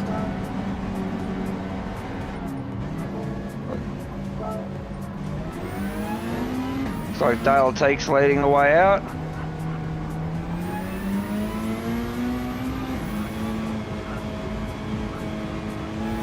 Alright, so qualifying Category 1 Group A brought to you by APR Automotive. We've got the camera on Mr. Scooter McGavin at the moment for Doghouse Motorsport. That was definitely a good pickup for Doghouse this season. Those of you with slightly longer memories might remember that Scooter 82 was a former Sector 1 driver. I would say, checking my own memory, I'd say around season 3 to season 6. And then obviously life circumstances took him away from us for a little while, but he has come back and we have welcomed him back with open arms. So there's a little bit of shuffling as drivers let each other past on track. Just, it's good to see each other, good to see everyone leaving each other a little bit of room. So the first one to complete their outlap is the BSR Porsche from Mountain Goat, our reigning Category 1 season champion. Didn't have the strongest start at Watkins Glen, but I have the feeling he might be looking to put that behind him. Followed very closely by Dale in the Ferrari. Dale Teagues in the Kraken Esports Ferrari, aka the Angry Christmas Mobile, in that absolutely beautiful red and green livery. Red and green is a colour combination that is very difficult to make work, but the team owner, Mr. Bumcrack, has definitely made it work. It looks more of a bronze, or like a... I have the feeling there's a bit of a snakeskin kind of element to it as well, which sort of lends to the angry looking kind of side to it. Then we've got Tombo for Blacklight with a beautiful choice of orange wheels. My man probably makes his team owner a little bit grumpy, but there's not much you can do about it in terms of wheel colour choice. Oh. Captain Muffin there on the penultimate turn. Were you about to say he was running a little bit wide? Because that's what I was thinking. Indeed, yeah. He The is 2 wheels off in the dirt. Mr. Muffin, aka Captain Penalties, is well known for, well, basically saying, I have paid for all of the track, so I am using all of the track. Kind of reminiscent of what I believe it was Shane Van Gisbergen did at Eastern Creek one year. At the moment, we have Mr. Geesh from... I'm a little confused at the moment. Geesh for CP Motorsports in the Porsche has put down a first flyer of a 1 minute 30.6. That is disgusting. That is quicker than I saw in practice. That's half a second faster than the fastest qualifier in Group B. So, rightio. So, currently in P2, we have Foss from BSR. I would not be surprised to hit 130.7. say a 129. I would not be surprised. Teammate Mountain Goat with a 130.8. GTR from Blacklight in the Geesh TMR has picked up a McLaren penalty. is currently in P4. He is sitting behind... it's a Kraken Ferrari of young Wacky, who's currently in P6 and 1/10 up. Oh, he's had a bit of a... Oh, Wacky has absolutely binned it on the final corner. That is going to be his lap and the next one dusted. So I would imagine we would be seeing young Wacky coming into the pits on this lap for a fresh set of tyres. As well, pretty much a large amount of the field has decided, yep, young Wacky's definitely into the pits, but seems to be the common theme for the guys Rather here tonight as too. to do a banker lap and then come into the pits on lap 3 for a fresh set of boots. As we see, Apex, GTR and Foss also in the pits. Well, Foss is on his way out. Alright, so those guys are going to be on the out lap. Just checking in on Geesh at the moment. We might just jump on board and ride inside the Porsche with him. Take a bit of a lap around Interlagos. Very relatively sedate around that hairpin through the infield section. But I suppose a driver of Geesh's caliber, sedate, is probably frantic for someone like myself. Like, I would be absolutely busting my chops to stay in his slipstream right now, whereas he'd be out for a Sunday drive. But I do get the feeling that he's going to come into the pits. He's hugging the inside left. Yes, he is definitely into the pits, so we will skip away. We'll have a look with Foss, who's currently sitting in P2 for BSR. He's on his outlap at the moment. Goat and Scooter and Captain Muffin, Dale, Slappers, Tombo, all in the pits. Alright, so I'm thinking we might just jump on board Mr. GTR in the TMR Blacklight McLaren. He's finishing his outlap now. He's coming down the main straight. Let's see what a quick lap around Interlagos is like. Laid onto the brakes, tucking it in hard into turn 1. Cuts T2 hard. Dumps it onto the ripple strip on turn 3. This is how you maintain a beautiful line. You can just hold it full throttle without running wide. Turn 4, super late on the brakes. Hits the apex very nicely. Runs it not quite as wide as I thought he would. Tucks it in. Now this corner I've always found difficult. Where do you brake for? Do you go the tight line? Do you run wide? GDR's gone with the keep the tight line. right back into the apex. Back to first gear for the hairpin on the infield. On the power beautifully. Back down to first gear for that second tight right-hander. Absolute prick of a corner, if I do say so myself. Oh yeah, it's not one of my favourite corners. The penultimate corner, this is where your entire lap can either be made or broken. You can be half a second up and absolutely cook that corner and it's done. It looks pretty smooth at this point. What can he do? He's in P5 at the moment. Can he move up the order? 132.8. Nope, that's not going to do it. He's 3/10 off the fastest lap at the moment. Jish is sitting in P1. Foss is in P2. His teammates in P3. Scooter McGavin is coming under fire in the qualifying session from... Apex currently on a purple first sector split. So that was Apex putting Scooter under pressure, who has just backed off and gone off track there at turn 4. As we see both the zero cars line astern. Is there a little bit of a teamwork going on with Captain Muffin dragging Apex along? I'm not sure if it's a sunlight flashing or whether it's the headlights flashing from Mr. Humper. As he ducks down the inside of Muffin, I think there might be some team communications going on. Humper is a couple of tenths up on his best time. He might just jump GTR here. Currently in P6. Got 40 seconds left on the clock, so they'll finish this lap. They will get one more. Oh, it looked like it was going in then. I'm like, why? Alright, he's done a sneaky move on the commentators.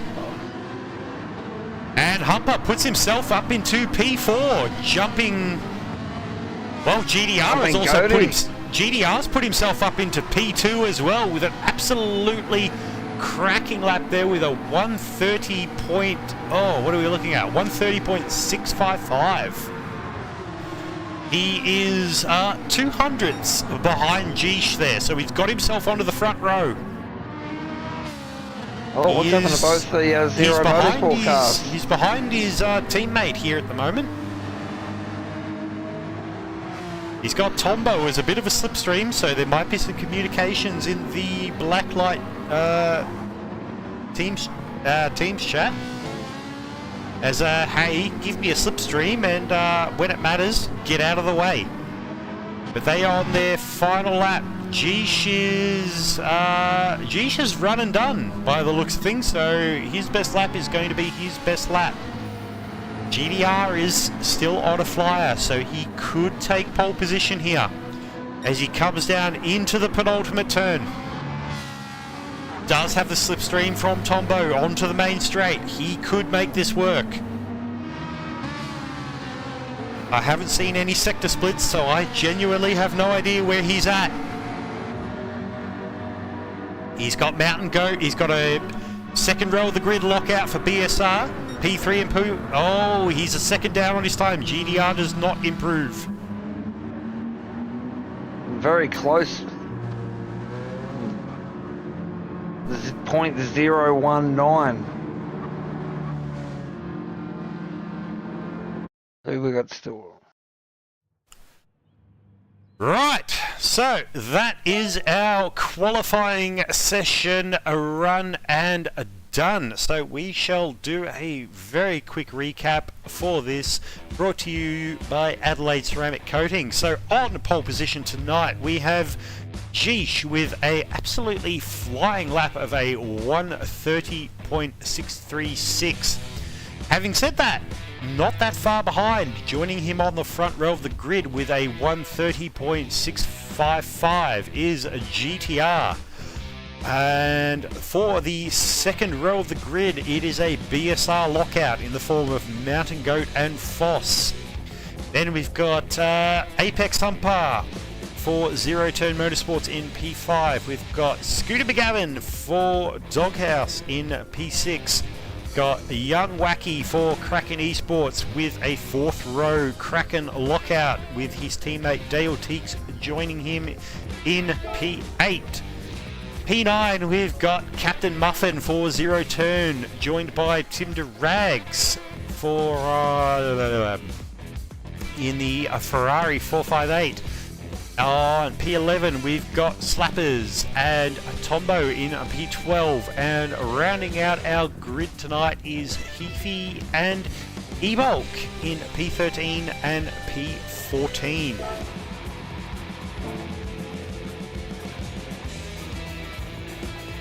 So, what are your thoughts there, Renegade? Any surprises there in qualifying, or not so much?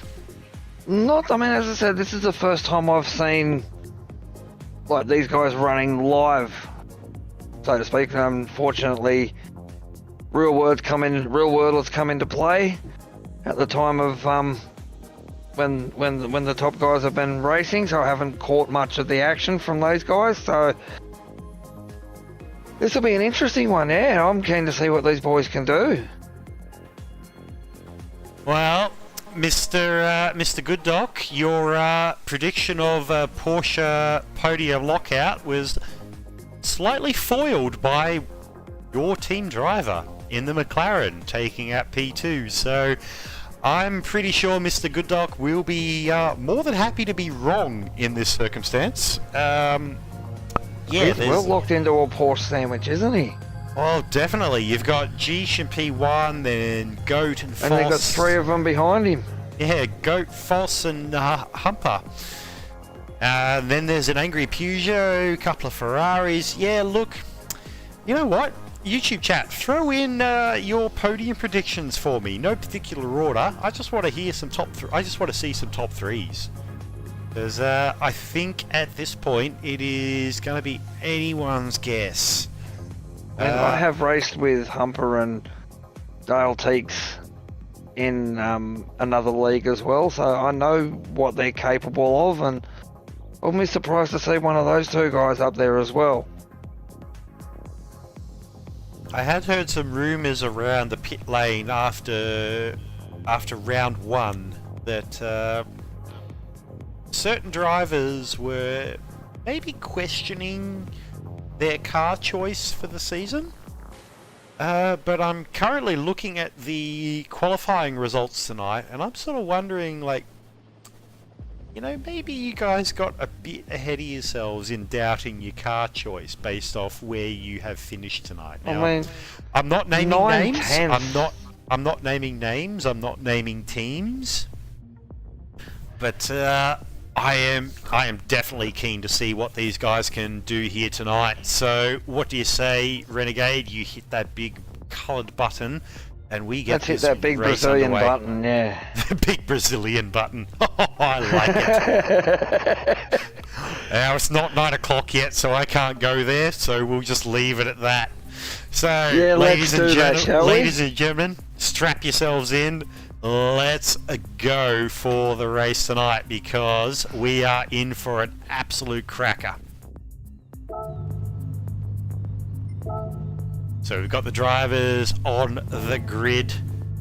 We do have the rolling start here for season 11.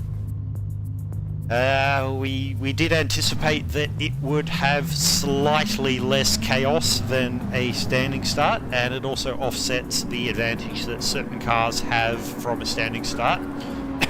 Looking at you, Ferrari. And we are lights green, and we are underway here at Interlagos. So everybody tucks into a single file for now. Everybody's looking pretty good here at turn 1. Nice and clean, although GTR is looking very aggressive. He does not want to let Geesh get away from him. At the same time, he has to be eyes forward and eyes behind if he goes. He has the 2 Porsches of BSR behind him, and you can never count them out of the action.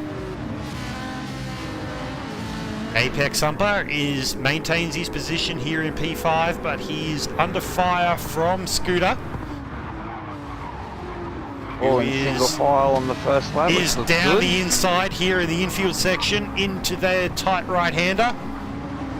Can't quite get it done. Mr. Humper holds his position. But while Scooter was looking at trying to make the move on Humper, Young Wacky makes the move on Scooter. Can he hold the position? Go easy. He's got it done. I don't think Scooter's particularly happy about that, but there's not a lot he can do. Young Wakey needs to make hay while the sun shines. And Scooter is giving now that up without a fight. Scooter is now caught in the middle of a Kraken Esports Ferrari sandwich. So he is in the meat of the angry Christmas-mobile parade, shall we say. Back up the front. I think Geesh is just trying to put the hammer down right now.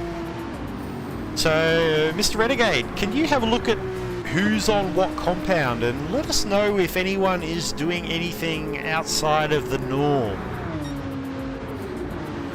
Just running through everyone now. And everyone is all on the same compound. And that compound would be? Would be the medium. Right, so everybody on the grid has decided to start on the medium tyre. Fair enough. So a podium prediction from the zero-turn TO, Mr. Diswood. No bias. Jish, Humper, Goat. Top 3. And also Mr. Bumcrack, the Kraken Esports team owner, wants to see a cracking good podium. Tish. I like it. All this battle for second and third place and whatnot, it's just allowing Geesh to just walk away. He's now got like a 1.3 second lead over GTR. They're 1.3 seconds with GTR. I would definitely not discount that at this point. Oh no, I'm not saying that. It's just allowing Geesh to just. I mean, as we saw in the Group B race just then, that front right tyre of the CP Motorsports Porsche in the form of NIF did have some serious degradation towards the latter part of his stint. It actually caused him to come into the pits with 2 laps to go, so might be something to watch out for here with Geesh. GTR sets a purple time in the first sector. So everything's been pretty much line astern so far. We've got Geesh P1, GTR P2, Goat and Foss still doing the team game in P3 and 4. Mr. Humper. I'm saying that as formally as possible because it is before 9 o'clock. I have to watch what I say. He's doing a very commendable job here in P5. Young Wacky up into P6. He's looking to tag back onto the back of Humper. Scooter's in P7. He's holding off Dale Teeks in that Kraken Esports Ferrari, but one does get the feeling that that may not stay the situation for now. Dale Teeks is looking for an opening by the looks of it.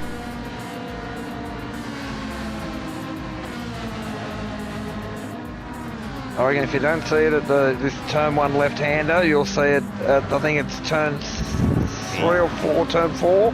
He's looking very racy here going into the braking zone for turn 1. Sends it around the outside, which will give him the inside for turn 2, which you can cut. Oh, Scooter's pressing the issue, and that has brought Captain Muffin back into the battle as well. Captain Muffin is right on the back of Dale Teeks. Dale Teeks has gone from being on the attack to being on the defensive, goes to the inside for turn 4. I don't think that's an attacking move on Scooter, I think that's a defensive move on Captain Muffin. So everybody holds their position, but that does extend out the gap between Mr. Humper and Scooter. That's the one. 2 second gap. That's the one I was looking for, between Scooter and Humper. That is now out to 2 seconds. So that battling between Scooter, Dale Teeks and Muffin is only serving to help the guys in front. We've got Geesh, who is currently purple through the final sector. Young Wacky has the fastest lap of a 132.521 at this point, but I'm going to stay on board Geesh at the moment because... More than 2 seconds to the goods too. Clear of them. Going to ride on board at the moment as he comes down the main straight across the finish line.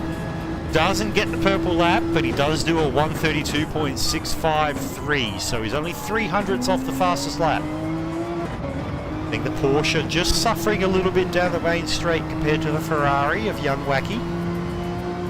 Possibly also lacking the slipstream that Young Wacky has at this point.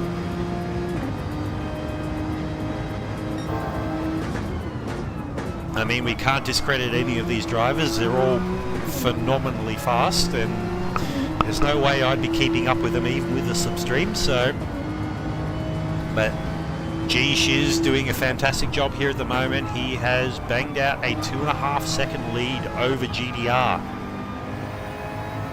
I'd have to have a never-ending tank of bloody nitrous to keep up with these guys. If I had that tank of nitrous, I'd probably just end up binning it somewhere. So, Young Wacky, while we've been talking, he has broken up the BSR conglomerate in P3 and 4. He has put himself as the meat in the BSR sandwich right now. He is looking very, very feisty at the moment on the back of Young Goaty. Young Wacky, he is not here to just make up the numbers. He is definitely here to take names and get results, as I'm sure his team owner will be very happy for him to do as he draws alongside Goaty coming down the main straight, which is bent. But anyway, it's a main straight. I think Goaty just kind of let that happen right there at that point. You don't want to waste too much time battling with each other. I think Goaty might be... Beefy making a move up the inside of Tombo into turn 1. I think Goaty might be making the smart play there of, hey, I'll just let Young Wacky go and let him battle with GTR and see if they can slow each other up for me and my teammate. So we'll keep an eye on that one. Beefy now in front of Slappers. What position are we in there? 12th. Ah, right, all the way back down there, right. I'm just keeping an eye on the rest of the field. So if he's up into P12, he'll be outperforming his team owner. He'll be very happy, I would imagine. Efi and Artsy are definitely lovers of a good bit of banter. So being in the same team, I would imagine there would be a fair bit going on the team comms. Imagine there'd be a little bit of, haha, I'm in Group A and you're not, going on there. But Mr. Heafy, I would not count on that lasting too much longer based on the results of your team owner in Group B tonight. I have the feeling he will be joining you in Group A next round at Bathurst.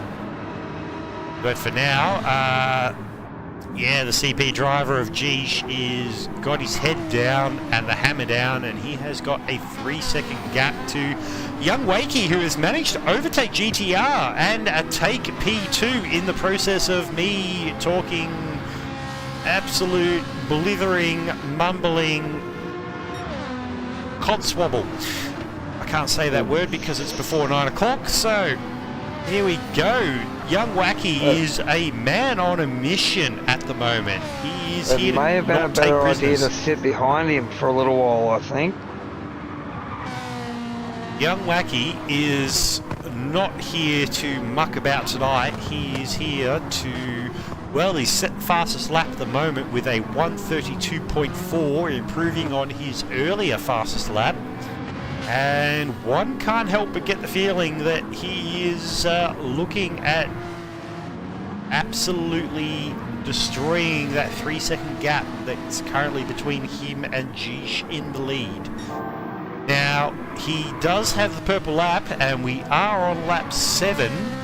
So I'm thinking, Mr. Renegade, how about we go to a tyre and fuel update, just to check in on the guys and see how they're doing relative to each other.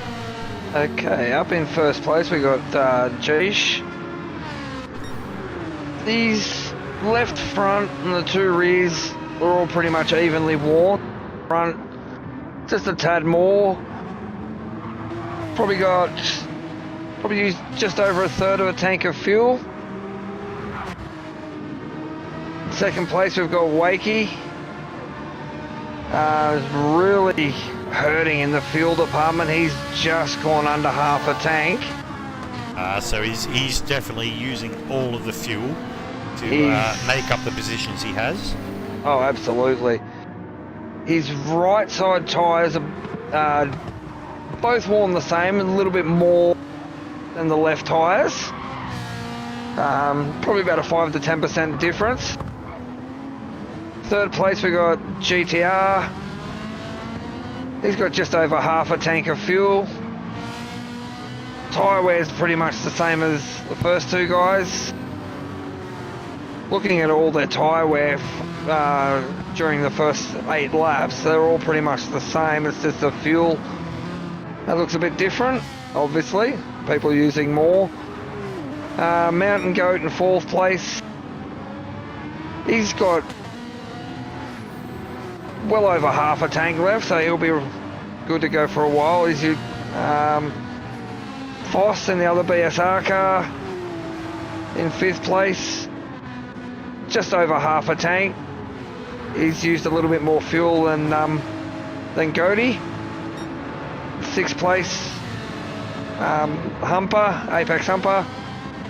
He's just on half a tank of fuel. As we know, they're all on the medium tyres. Scooter in seventh. He's got, again, half a tank of fuel.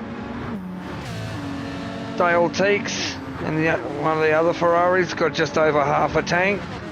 So he's actually used a little bit less fuel than young Wakey has at the moment. He's under fire from the other zero-turn driver, Captain Muffin, at the moment, by the looks of things. He is indeed, as I'm just on screen with him now. He's got just over half a tank as well. In ninth place, Tombo in 10th. He's got just under half a tank. Timmy Durags in 11th, just over half a tank. Heafy just under half a tank. As I said, all their tyre wear's pretty much even. Pardon me. E-Bulk in 13th.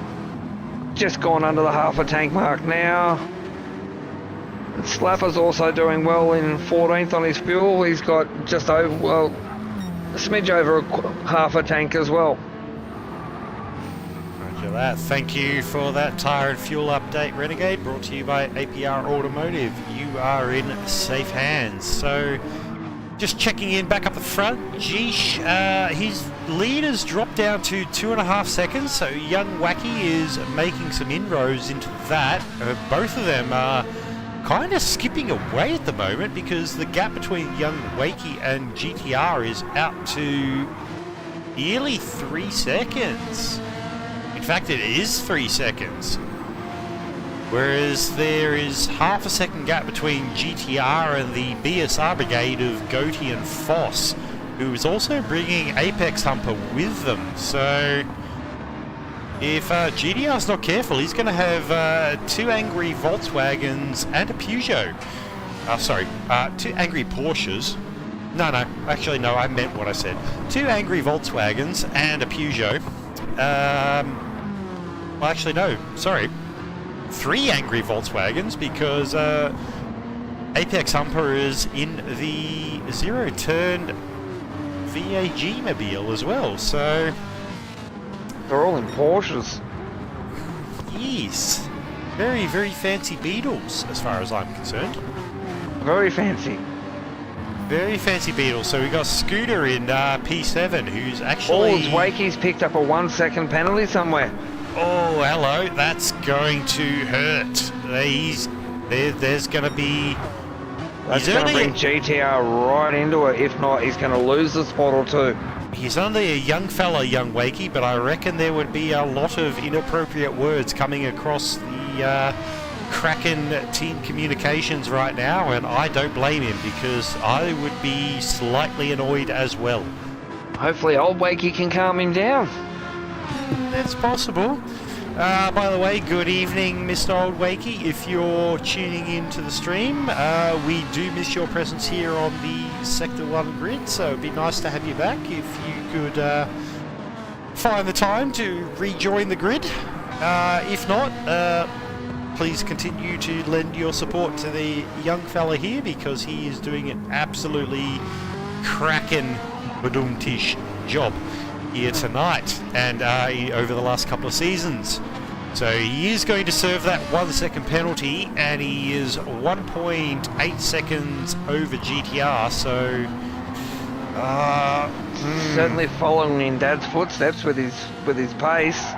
That, if my memory serves me correctly, and I know old Wakey won't like me saying this, but I think he actually outpaced his dad over the last couple of seasons. Here we go, serving his penalty. So here we go, he's going to be slowing up, GDR will be closing in. We're going to jump on board. Young Wakey ducks into the pits. Interesting. He's got just under a quarter of a tank of fuel too, so it's the end of lap 11. Young Wakey is in the pits. He was running the mediums, so one suspects that young Wakey is going to be running a two-stop strategy, because, let's be real, you have to run both compounds. He's run the medium. There is no way he's going to get 19 laps out of a set of softs in a Ferrari. It's not going to happen. Not a chance. I will put my head on the chopping block and say that right now. It's not going to happen. So I barely did 15 laps one day in the BRZ. My prediction is he's going to run a two-stop, very rapid pace, low fuel scenario, quali laps with the soft tyre. As he comes out with he's under fuel too. He's definitely on a low fuel situation with the softs, which will help them last the 9 or 10 laps he will need them to. But currently at the moment, the fastest lap from Geesh is a 132.3. So keep an eye on that, ladies and gentlemen, because I predict that will be held by a young Wakey with a 131.9. As Geesh rounds out the finish line at the end of lap 12. I'm gonna go again. I'm gonna go lower. I'm gonna go probably.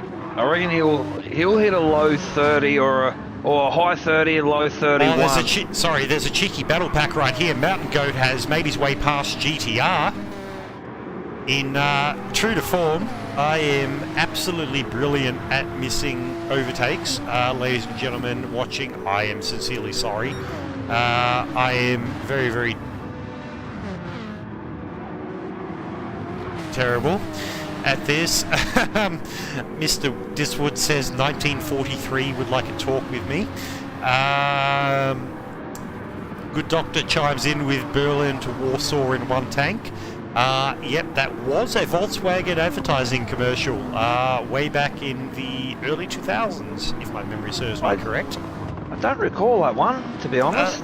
Yeah, look, if you don't ask, if you don't remember it, just Google it. Thank me later. I mean, I was in my mid-20s, so I'm surprised I didn't see it. So anyway, moving along, back to the racing action. So Mountain Goat has made his way into P2. GTR is back to P3. He's found himself as the meat in the BSR sandwich. Not an unfamiliar situation for him, to be perfectly honest, but if I was a BSR, guys, I would want to be very careful right now, because an angry GTR is a very fast GTR. If it's harnessed the right way, yes. Yeah, definitely. Like, Last season was a bit of a rough season for GDR. He didn't have the greatest of seasons. I can't put this politely, so I'll put it as best as I can. There were some issues with keeping the car on the track and facing the right direction. But if he can, I have the feeling that with the McLaren platform under him this season, that will not be a problem. And I feel that will make GTR a problem for pretty much every other driver in this Category 1 Group A field. So, to the 13 guys who've got to go up against him this season, yeah, good luck, have fun. I wish you all the best. And I look forward to watching everybody battle each other out at this point, because these guys are the best that we have in Sector 1. And they are the best. young Wakey with a 131.412 now. Right, I predicted a 131.9. He's gone half a second faster. Holy... I'm 9 minutes off being able to say that word. Holy mackerel. But anyway, so Apex Humper is going to have a look at Foss into turn 1. Can't quite get it done. That checks him up a little bit, but he has gotten his way past GDR. So GDR back down to P5. And he's got a half-second penalty as well. He will be absolutely livid with that, I would imagine. Yeah, look, Mr. Good Doc, if you could chime into the YouTube chat with a translation of what's being said in the Team Blacklight team radio at this point, that would be amazing. I can have a fairly healthy guess, but none of it's going to be suitable for streaming before 9 o'clock. So, just having a look back out the front for a little bit of look at me time for the CP Motorsports Porsche. Geesh is currently 7.5 seconds in front on lap 15. So to put that into perspective, that's over half a second a lap. Now while Geesh does not have the fastest lap, what he does have is, over the last few laps, he's done a 33.2, 33.1, 33 flat, 33 flat, 33.2, 32.9, 32.6, 32.3, 33 flat. So, old mate Metronome from last season has just decided to keep on ticking this season, and with the Porsche platform under him, he has definitely found a way to keep doing that. BSR is having a very good round this round, with Mountain Goat and Foss in P2 and P3 running line astern. Young Wakey is very fast approach coming up. It's still fair ways off, but... Zero turn driver of Apex Humper up in P4. He is having an absolutely sensational run tonight. And then just a second and a half behind him, we've got Scooter 82 for Doghouse, currently leading a little battle pack here of Dale Teagues for Kraken Esports, Captain Muffin for Zero Turn, and GTR, who's found his way back into P8 after serving that 1 second penalty from earlier. So I would imagine that there is there's probably not a lot of happiness going on in the TMR Blacklight camp right now. No. I mean, GTR is back down there right now. He's coming into the pits. 5% of fuel. Coming. Tombo is in. On the smell of an oily rag.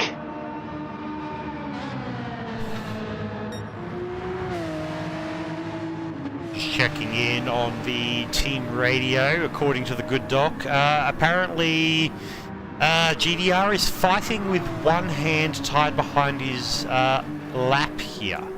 I would say behind his back here. Currently about where we predicted. Okay. So, not an overly optimistic result for the McLarens here, one would say. I would think that this Interlagos probably favours the Porsches and the Peugeots a little more than any other car. Young Wakey's picked up another 3 seconds up on Slappers. So he's really closing when you in. say he picked up 3 seconds, is that a penalty or is that No, he's gained? closed the gap by a further 3 seconds. Roger. Okay, that makes a little more sense.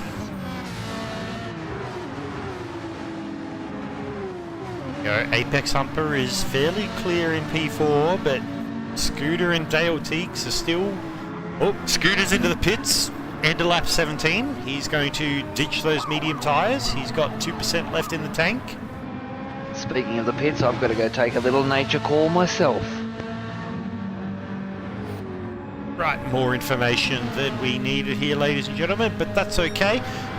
Tinder Rags in the Jamco Racing Team Ferrari coming around again on lap 18. So, one could say that pretty much every single Ferrari driver here at Interlagos has exceeded my own expectations and has managed to get 2 laps more than I was ever able to out of the Ferrari, so, and at a much better lap time. So full credit to everybody here. That is a absolutely sensational job. So we got young Foss in the pits as well.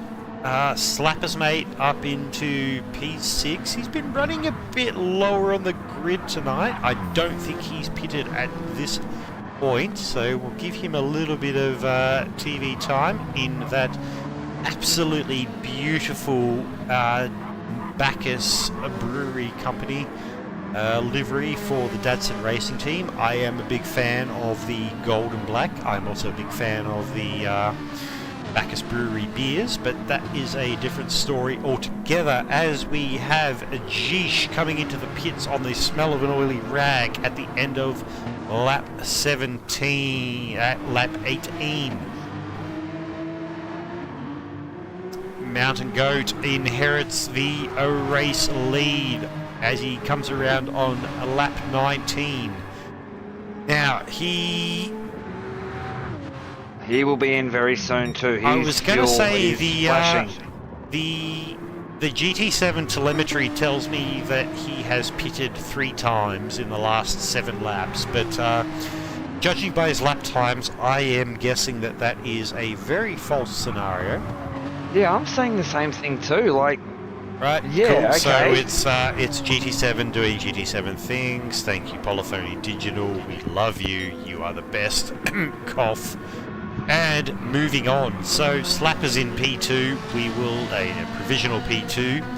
And there is a very, very angry young Wakey bearing down on him at a rapid rate of knots in a provisional P3 at this point. And just checking in on the YouTube chat, Mr. Grovel says it's 9 PM. Do you know where your Uber driver is? I suspect that my Uber driver is halfway around lap 19 of Interlagos in Brazil at this point.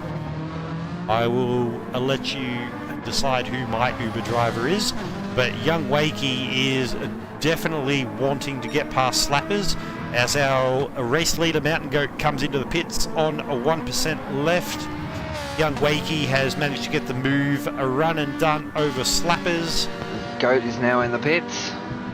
And is Slappers going to come into the pits? There is... He does. He hugs left. He's into the pits. So, young Wakey crosses the finish line. Starts lap 20. He is our provisional leader at this stage. Now, from memory, he pitted at the end of lap 11 on the medium tyres. is currently on the softs. So how are his soft tyres looking, Renegade?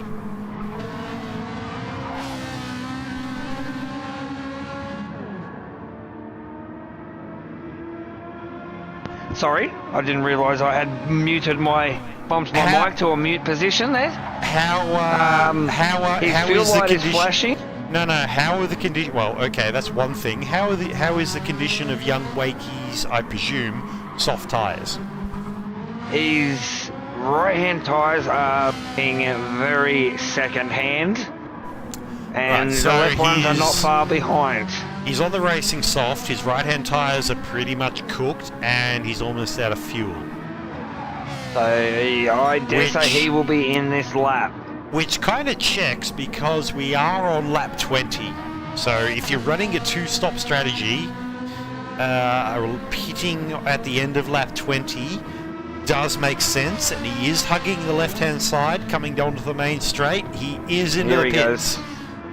Right, let us jump on board with Jish. Let's have a look where he's at. And I will keep my eye on Wakey to see how he goes, see how much fuel he puts in. So here we go. We've got young Wacky on the two-stop strategy versus Jish on the one-stop. We've got Ferrari versus Porsche.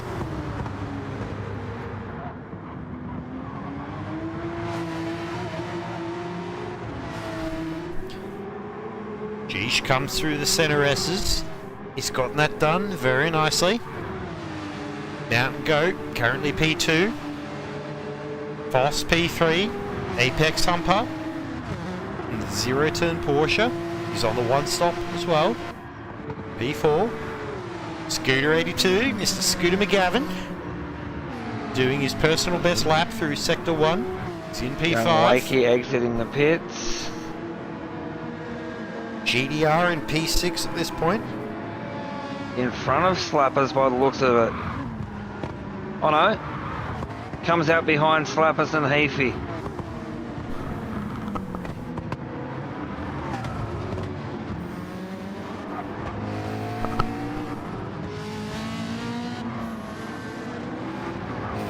Alright, so young Wakey has taken a big tumble down the leaderboard by the looks of things with that extra pit stop. He is the only one running a two-stop strategy in this field tonight.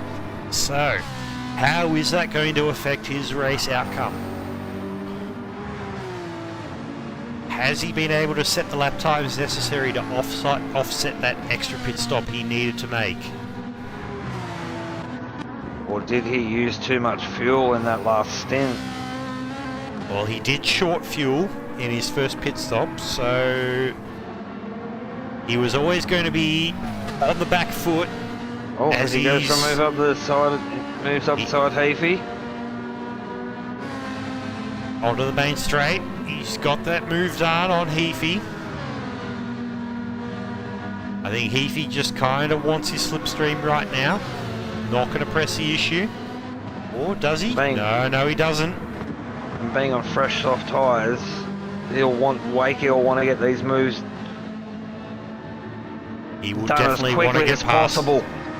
He does not want to get held up by slappers, so we'll get you to keep an eye on him. He's in P12 at the moment, right behind slappers. So back up the front, Geesh, his lead has been cut down to just under 3 seconds. So before the pit stop, his lead was out somewhere around the 7-second mark, as he is 2/10 purple. So young Wakey currently has the fastest lap of a 1:31.412. We know the Porsche is not quite as quick in a straight line as the Ferrari here at Interlagos, but can Geesh nip the fastest lap and pick up that extra point here at Interlagos? Ew, 1:31.442, so 300ths behind Wakey. Oh, that is painful. He was a 10th up at the final time split, and then just down that long straight, the poor Porsche just loses out that little bit to the Ferrari in top end speed, and he will be absolutely cursing because he's 1.5 tenths. Wakey's now claimed that position from Slappers. In the YouTube chat, Dis would ask, was that a mini carbon rant? It's like, Woody, if I was on a rant, trust me, you would know. You would not have to ask a question.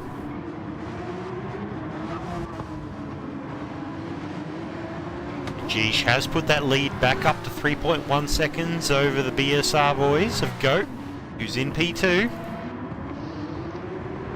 His teammate Foss is in P3, but P3 is 4 and a bit seconds behind.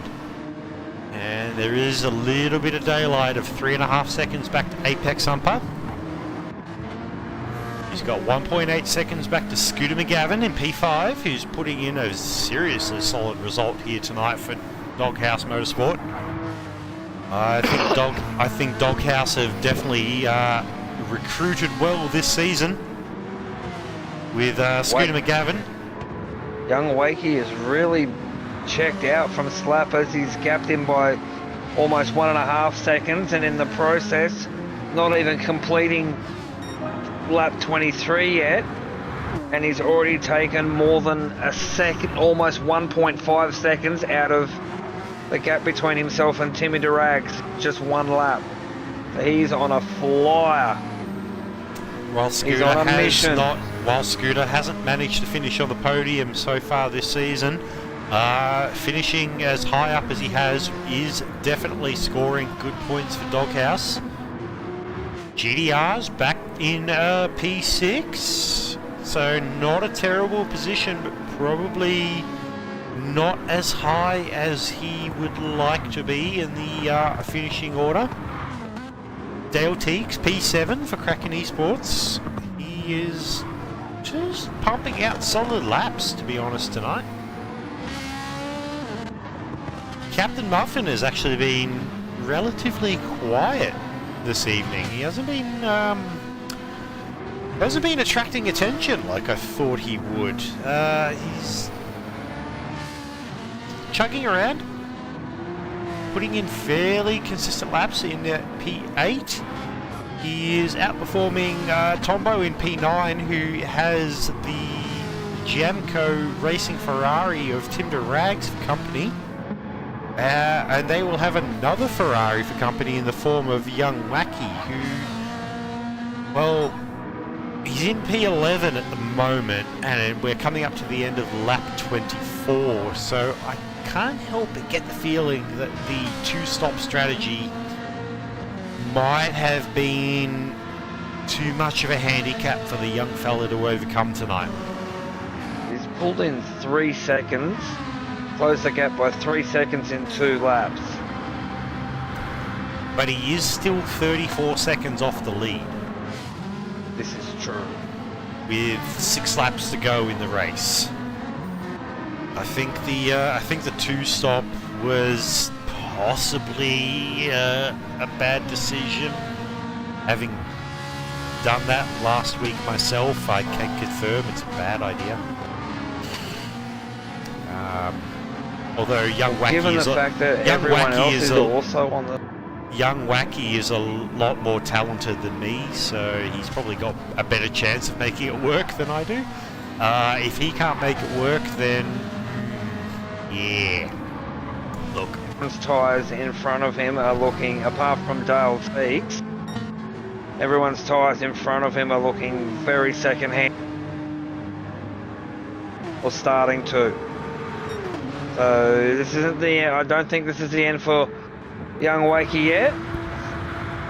He's just over a second behind Tombo now, so he's really lighting that blowtorch, and then he's coming.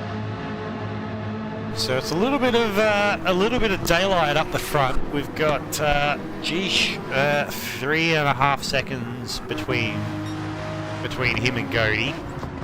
Then there's, 6 and a bit seconds between Goat and his teammate Foss in P3.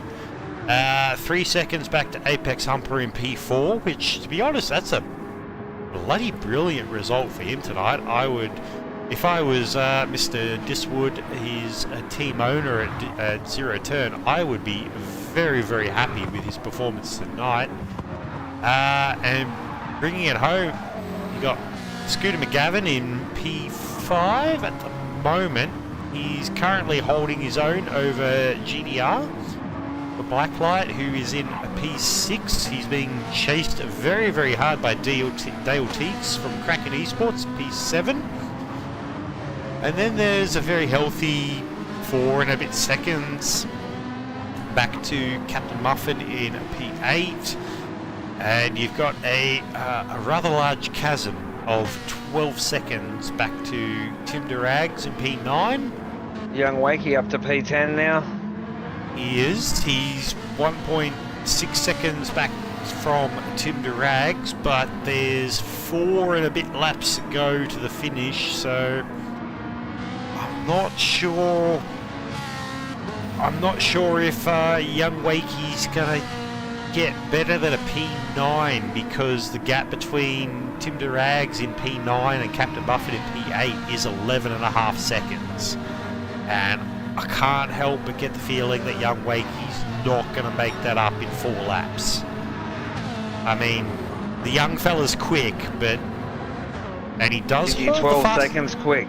He does hold the fastest lap at the moment, still with a 1:31.412, which was, I think, 300ths faster than Jisha's best lap.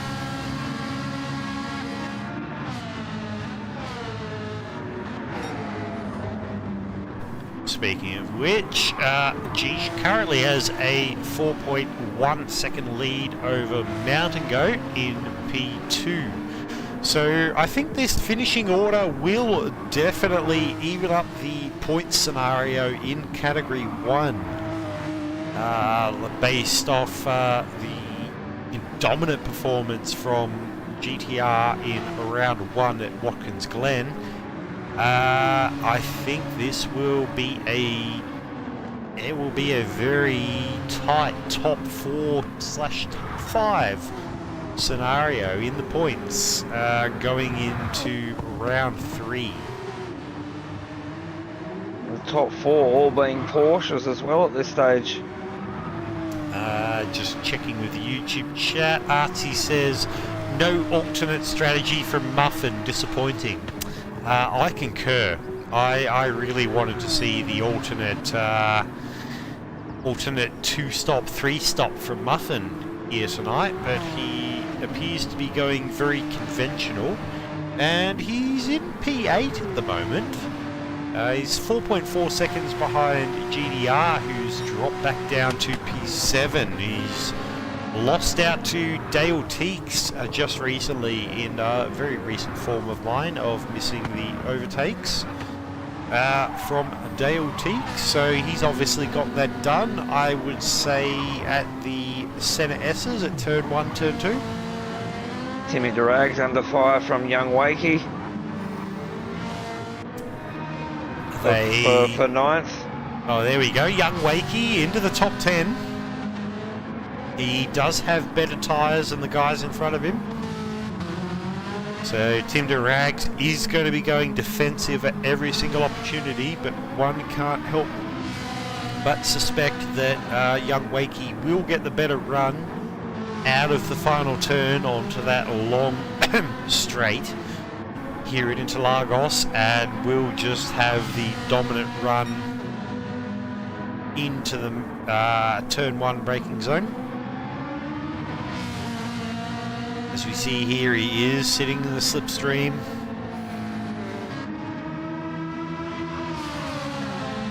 There is a little bit of a gap there.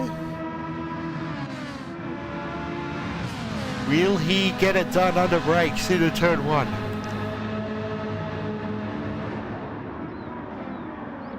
No, he doesn't. He's right up on... He is a bumper sticker on the back of Tim Durags at the moment. Got a cracking bumper sticker on the back of the Jamco Racing team right now. The other overtaking opportunity here is at turn 4. Interlagos has got the perfect car placement as Young Wakey runs wide. Is that going to come with an invoice at turn 4? He's clear. Oh, he's just gotten away with that. But he definitely wants to climb one step further up the finishing order. He's in the top 10 at the moment, but you can tell by the body language on the car he definitely wants a P9 here.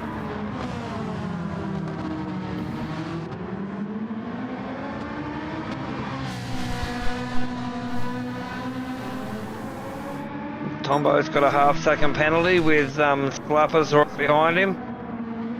That's not going to be good for the black light driver. He's probably going to drop from P11 back down to P12. Possibly even 13th because Heafy's not far behind as well.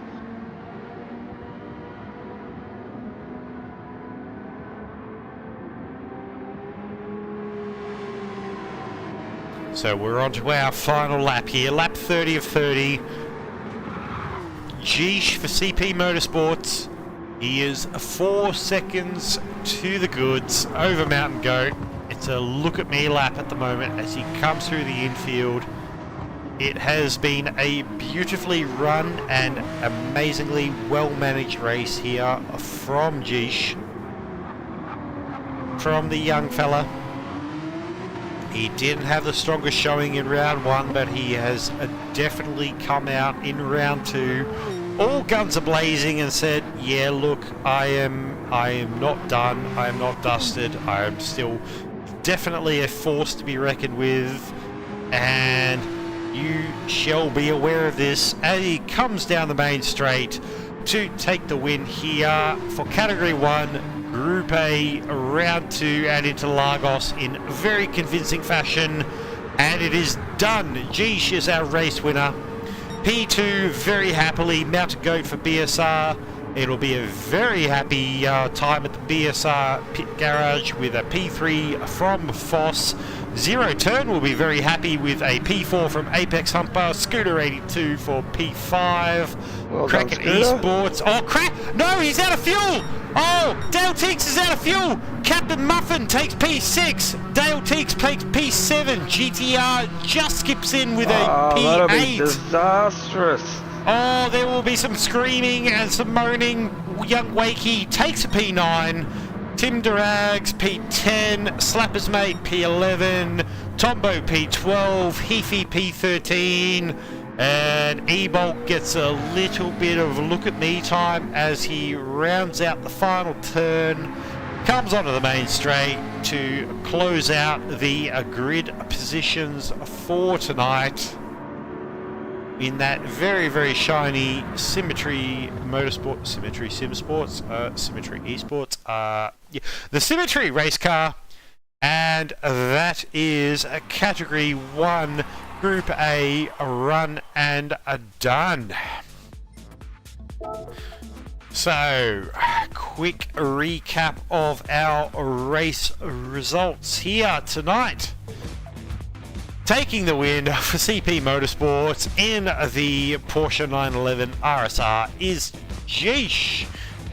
P2 in the Porsche 911 RSR for BSR is Mountain Goat. Rounding out our podium also for BSR in the Porsche 911 RSR is Foss. P4 in the Porsche 911 RSR for Zero Turn Motorsports is Mr. Apex Humper. P5 for the lone Peugeot RCZ at the front of the grid for Doghouse Motorsport is Mr. Scooter 82. P6 for Zero Turn is Captain Muffin, which is a fantastic result given that 5 laps prior to the end of the race he was not in P6. He was a few spots further back down, so a great late stages recovery drive from Captain Muffin there. An unfortunate running out of fuel for the Kraken Esports driver of Dale Teeks leaves him running in a P7. After an earlier podium position potential finish for GTR leaves him finishing in P8 tonight. The alternate strategy of the two-stop for young Wakey has him finishing in P9, so probably a little bit disappointing for the young fella there. But he does pick up the consolation prize of the fastest lap of a 1:31.412. Insanely quick. P10 is Tim Durags for Gemco Racing in P11. We've got Slapper's Mate for Danson Racing in the Peugeot RCZ. P12 we've got the Blacklight McLaren of Tombo 25. P13 the Thunder Esports McLaren of Heathy, and rounding out our group tonight in P14 is the McLaren for Symmetry Sim Sports of E-Bulk. And that, ladies and gentlemen, is our Category 1A Round 2 run and done. So, YouTube chat, nominations, driver of the day, get them at me. Mr. Renegade, what are your thoughts? Driver of the day. Oh, it was hard. Everyone stood out, man. As I said before the race, it was my first time watching these guys run live, and I was impressed. It was a phenomenal race. I was on the edge of my seat the whole time. I was having trouble trying to predict a winner, and possibly even driver of the day myself. But with no bias, I'd have to give it to Humper, to Apex Humper. He did really well.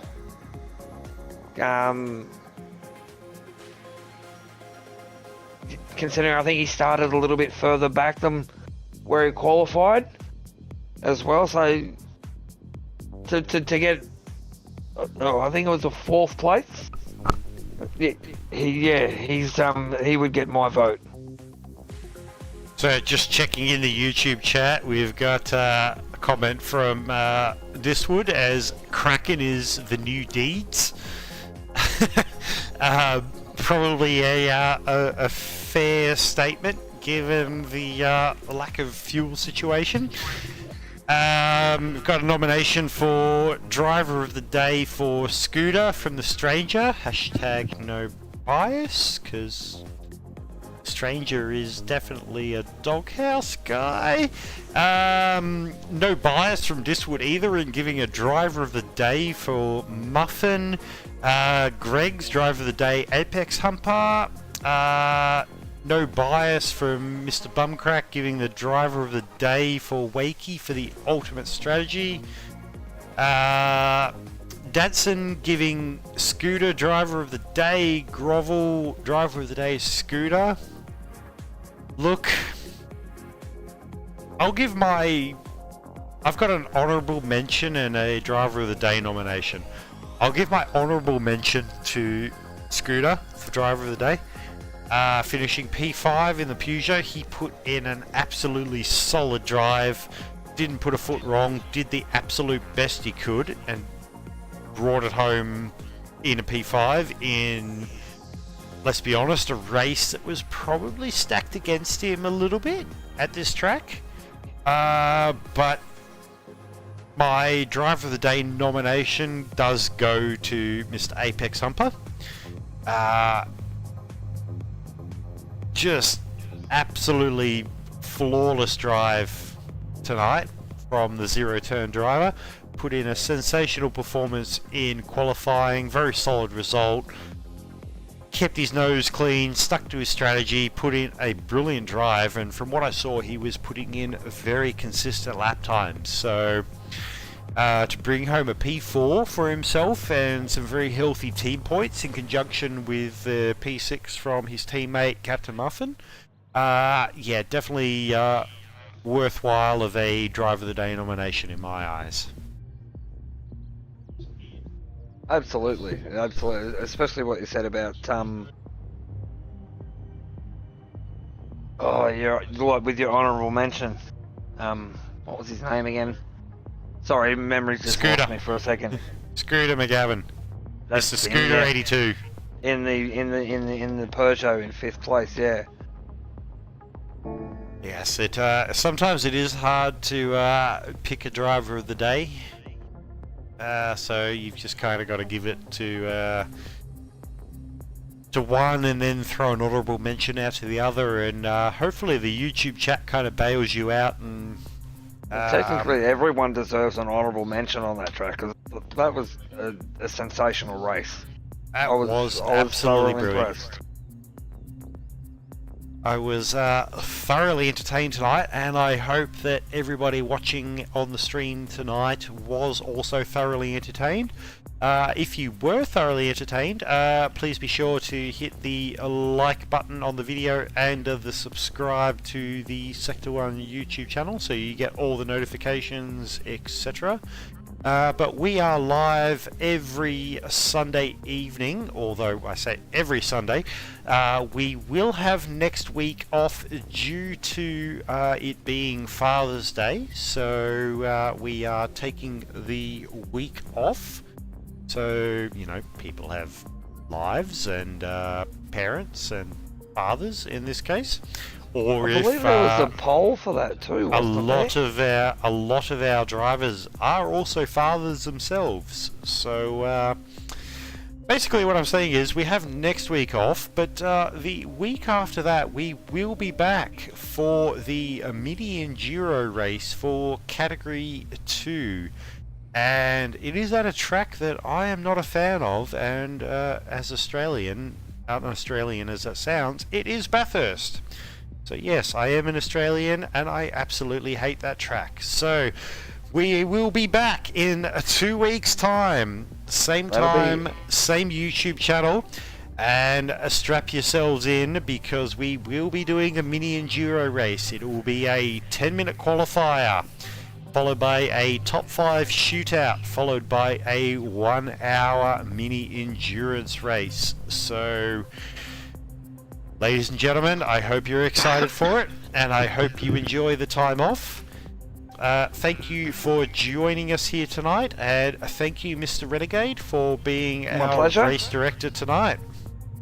My pleasure, and looking forward to the break off and getting back into it at Mount Panorama. And yeah, it'll be an interesting race. A bunch of MR cars.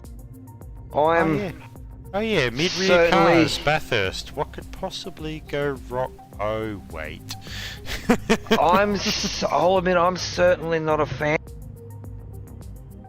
as many will attest, with the I think the circuit experience at Mount Panorama is the McLaren, and yeah, she likes to get a bit taily as you go through the dipper. Well, I think that's pretty much every mid-rear car.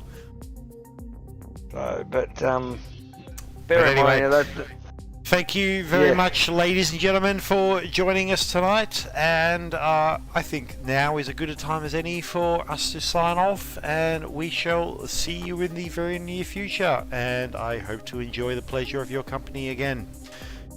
Thank you very much, and until next time, be good, or be good at it.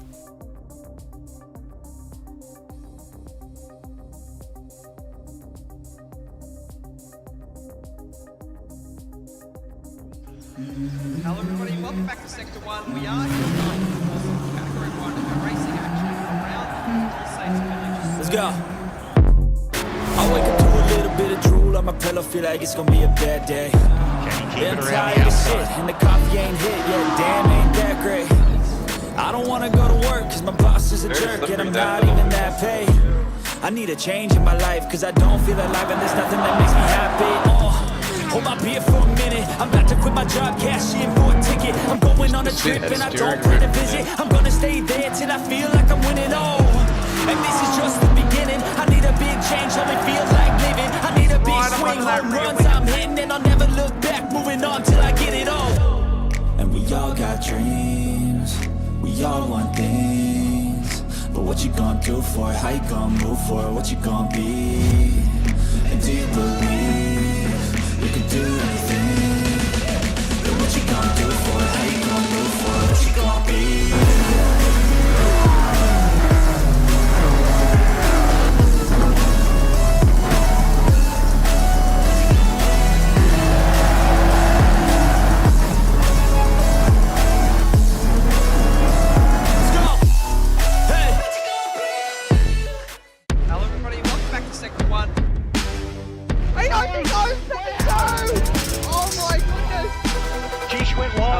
Oh, he's run wide, it goes dead! Oh my! Oh no! No! You can't do that! Just see that steering wheel, yeah, hold that good. Fuzzy is somehow keeping it on the track surface! It's a spectacular drive and he will take his first win in the top flight of Sector 1.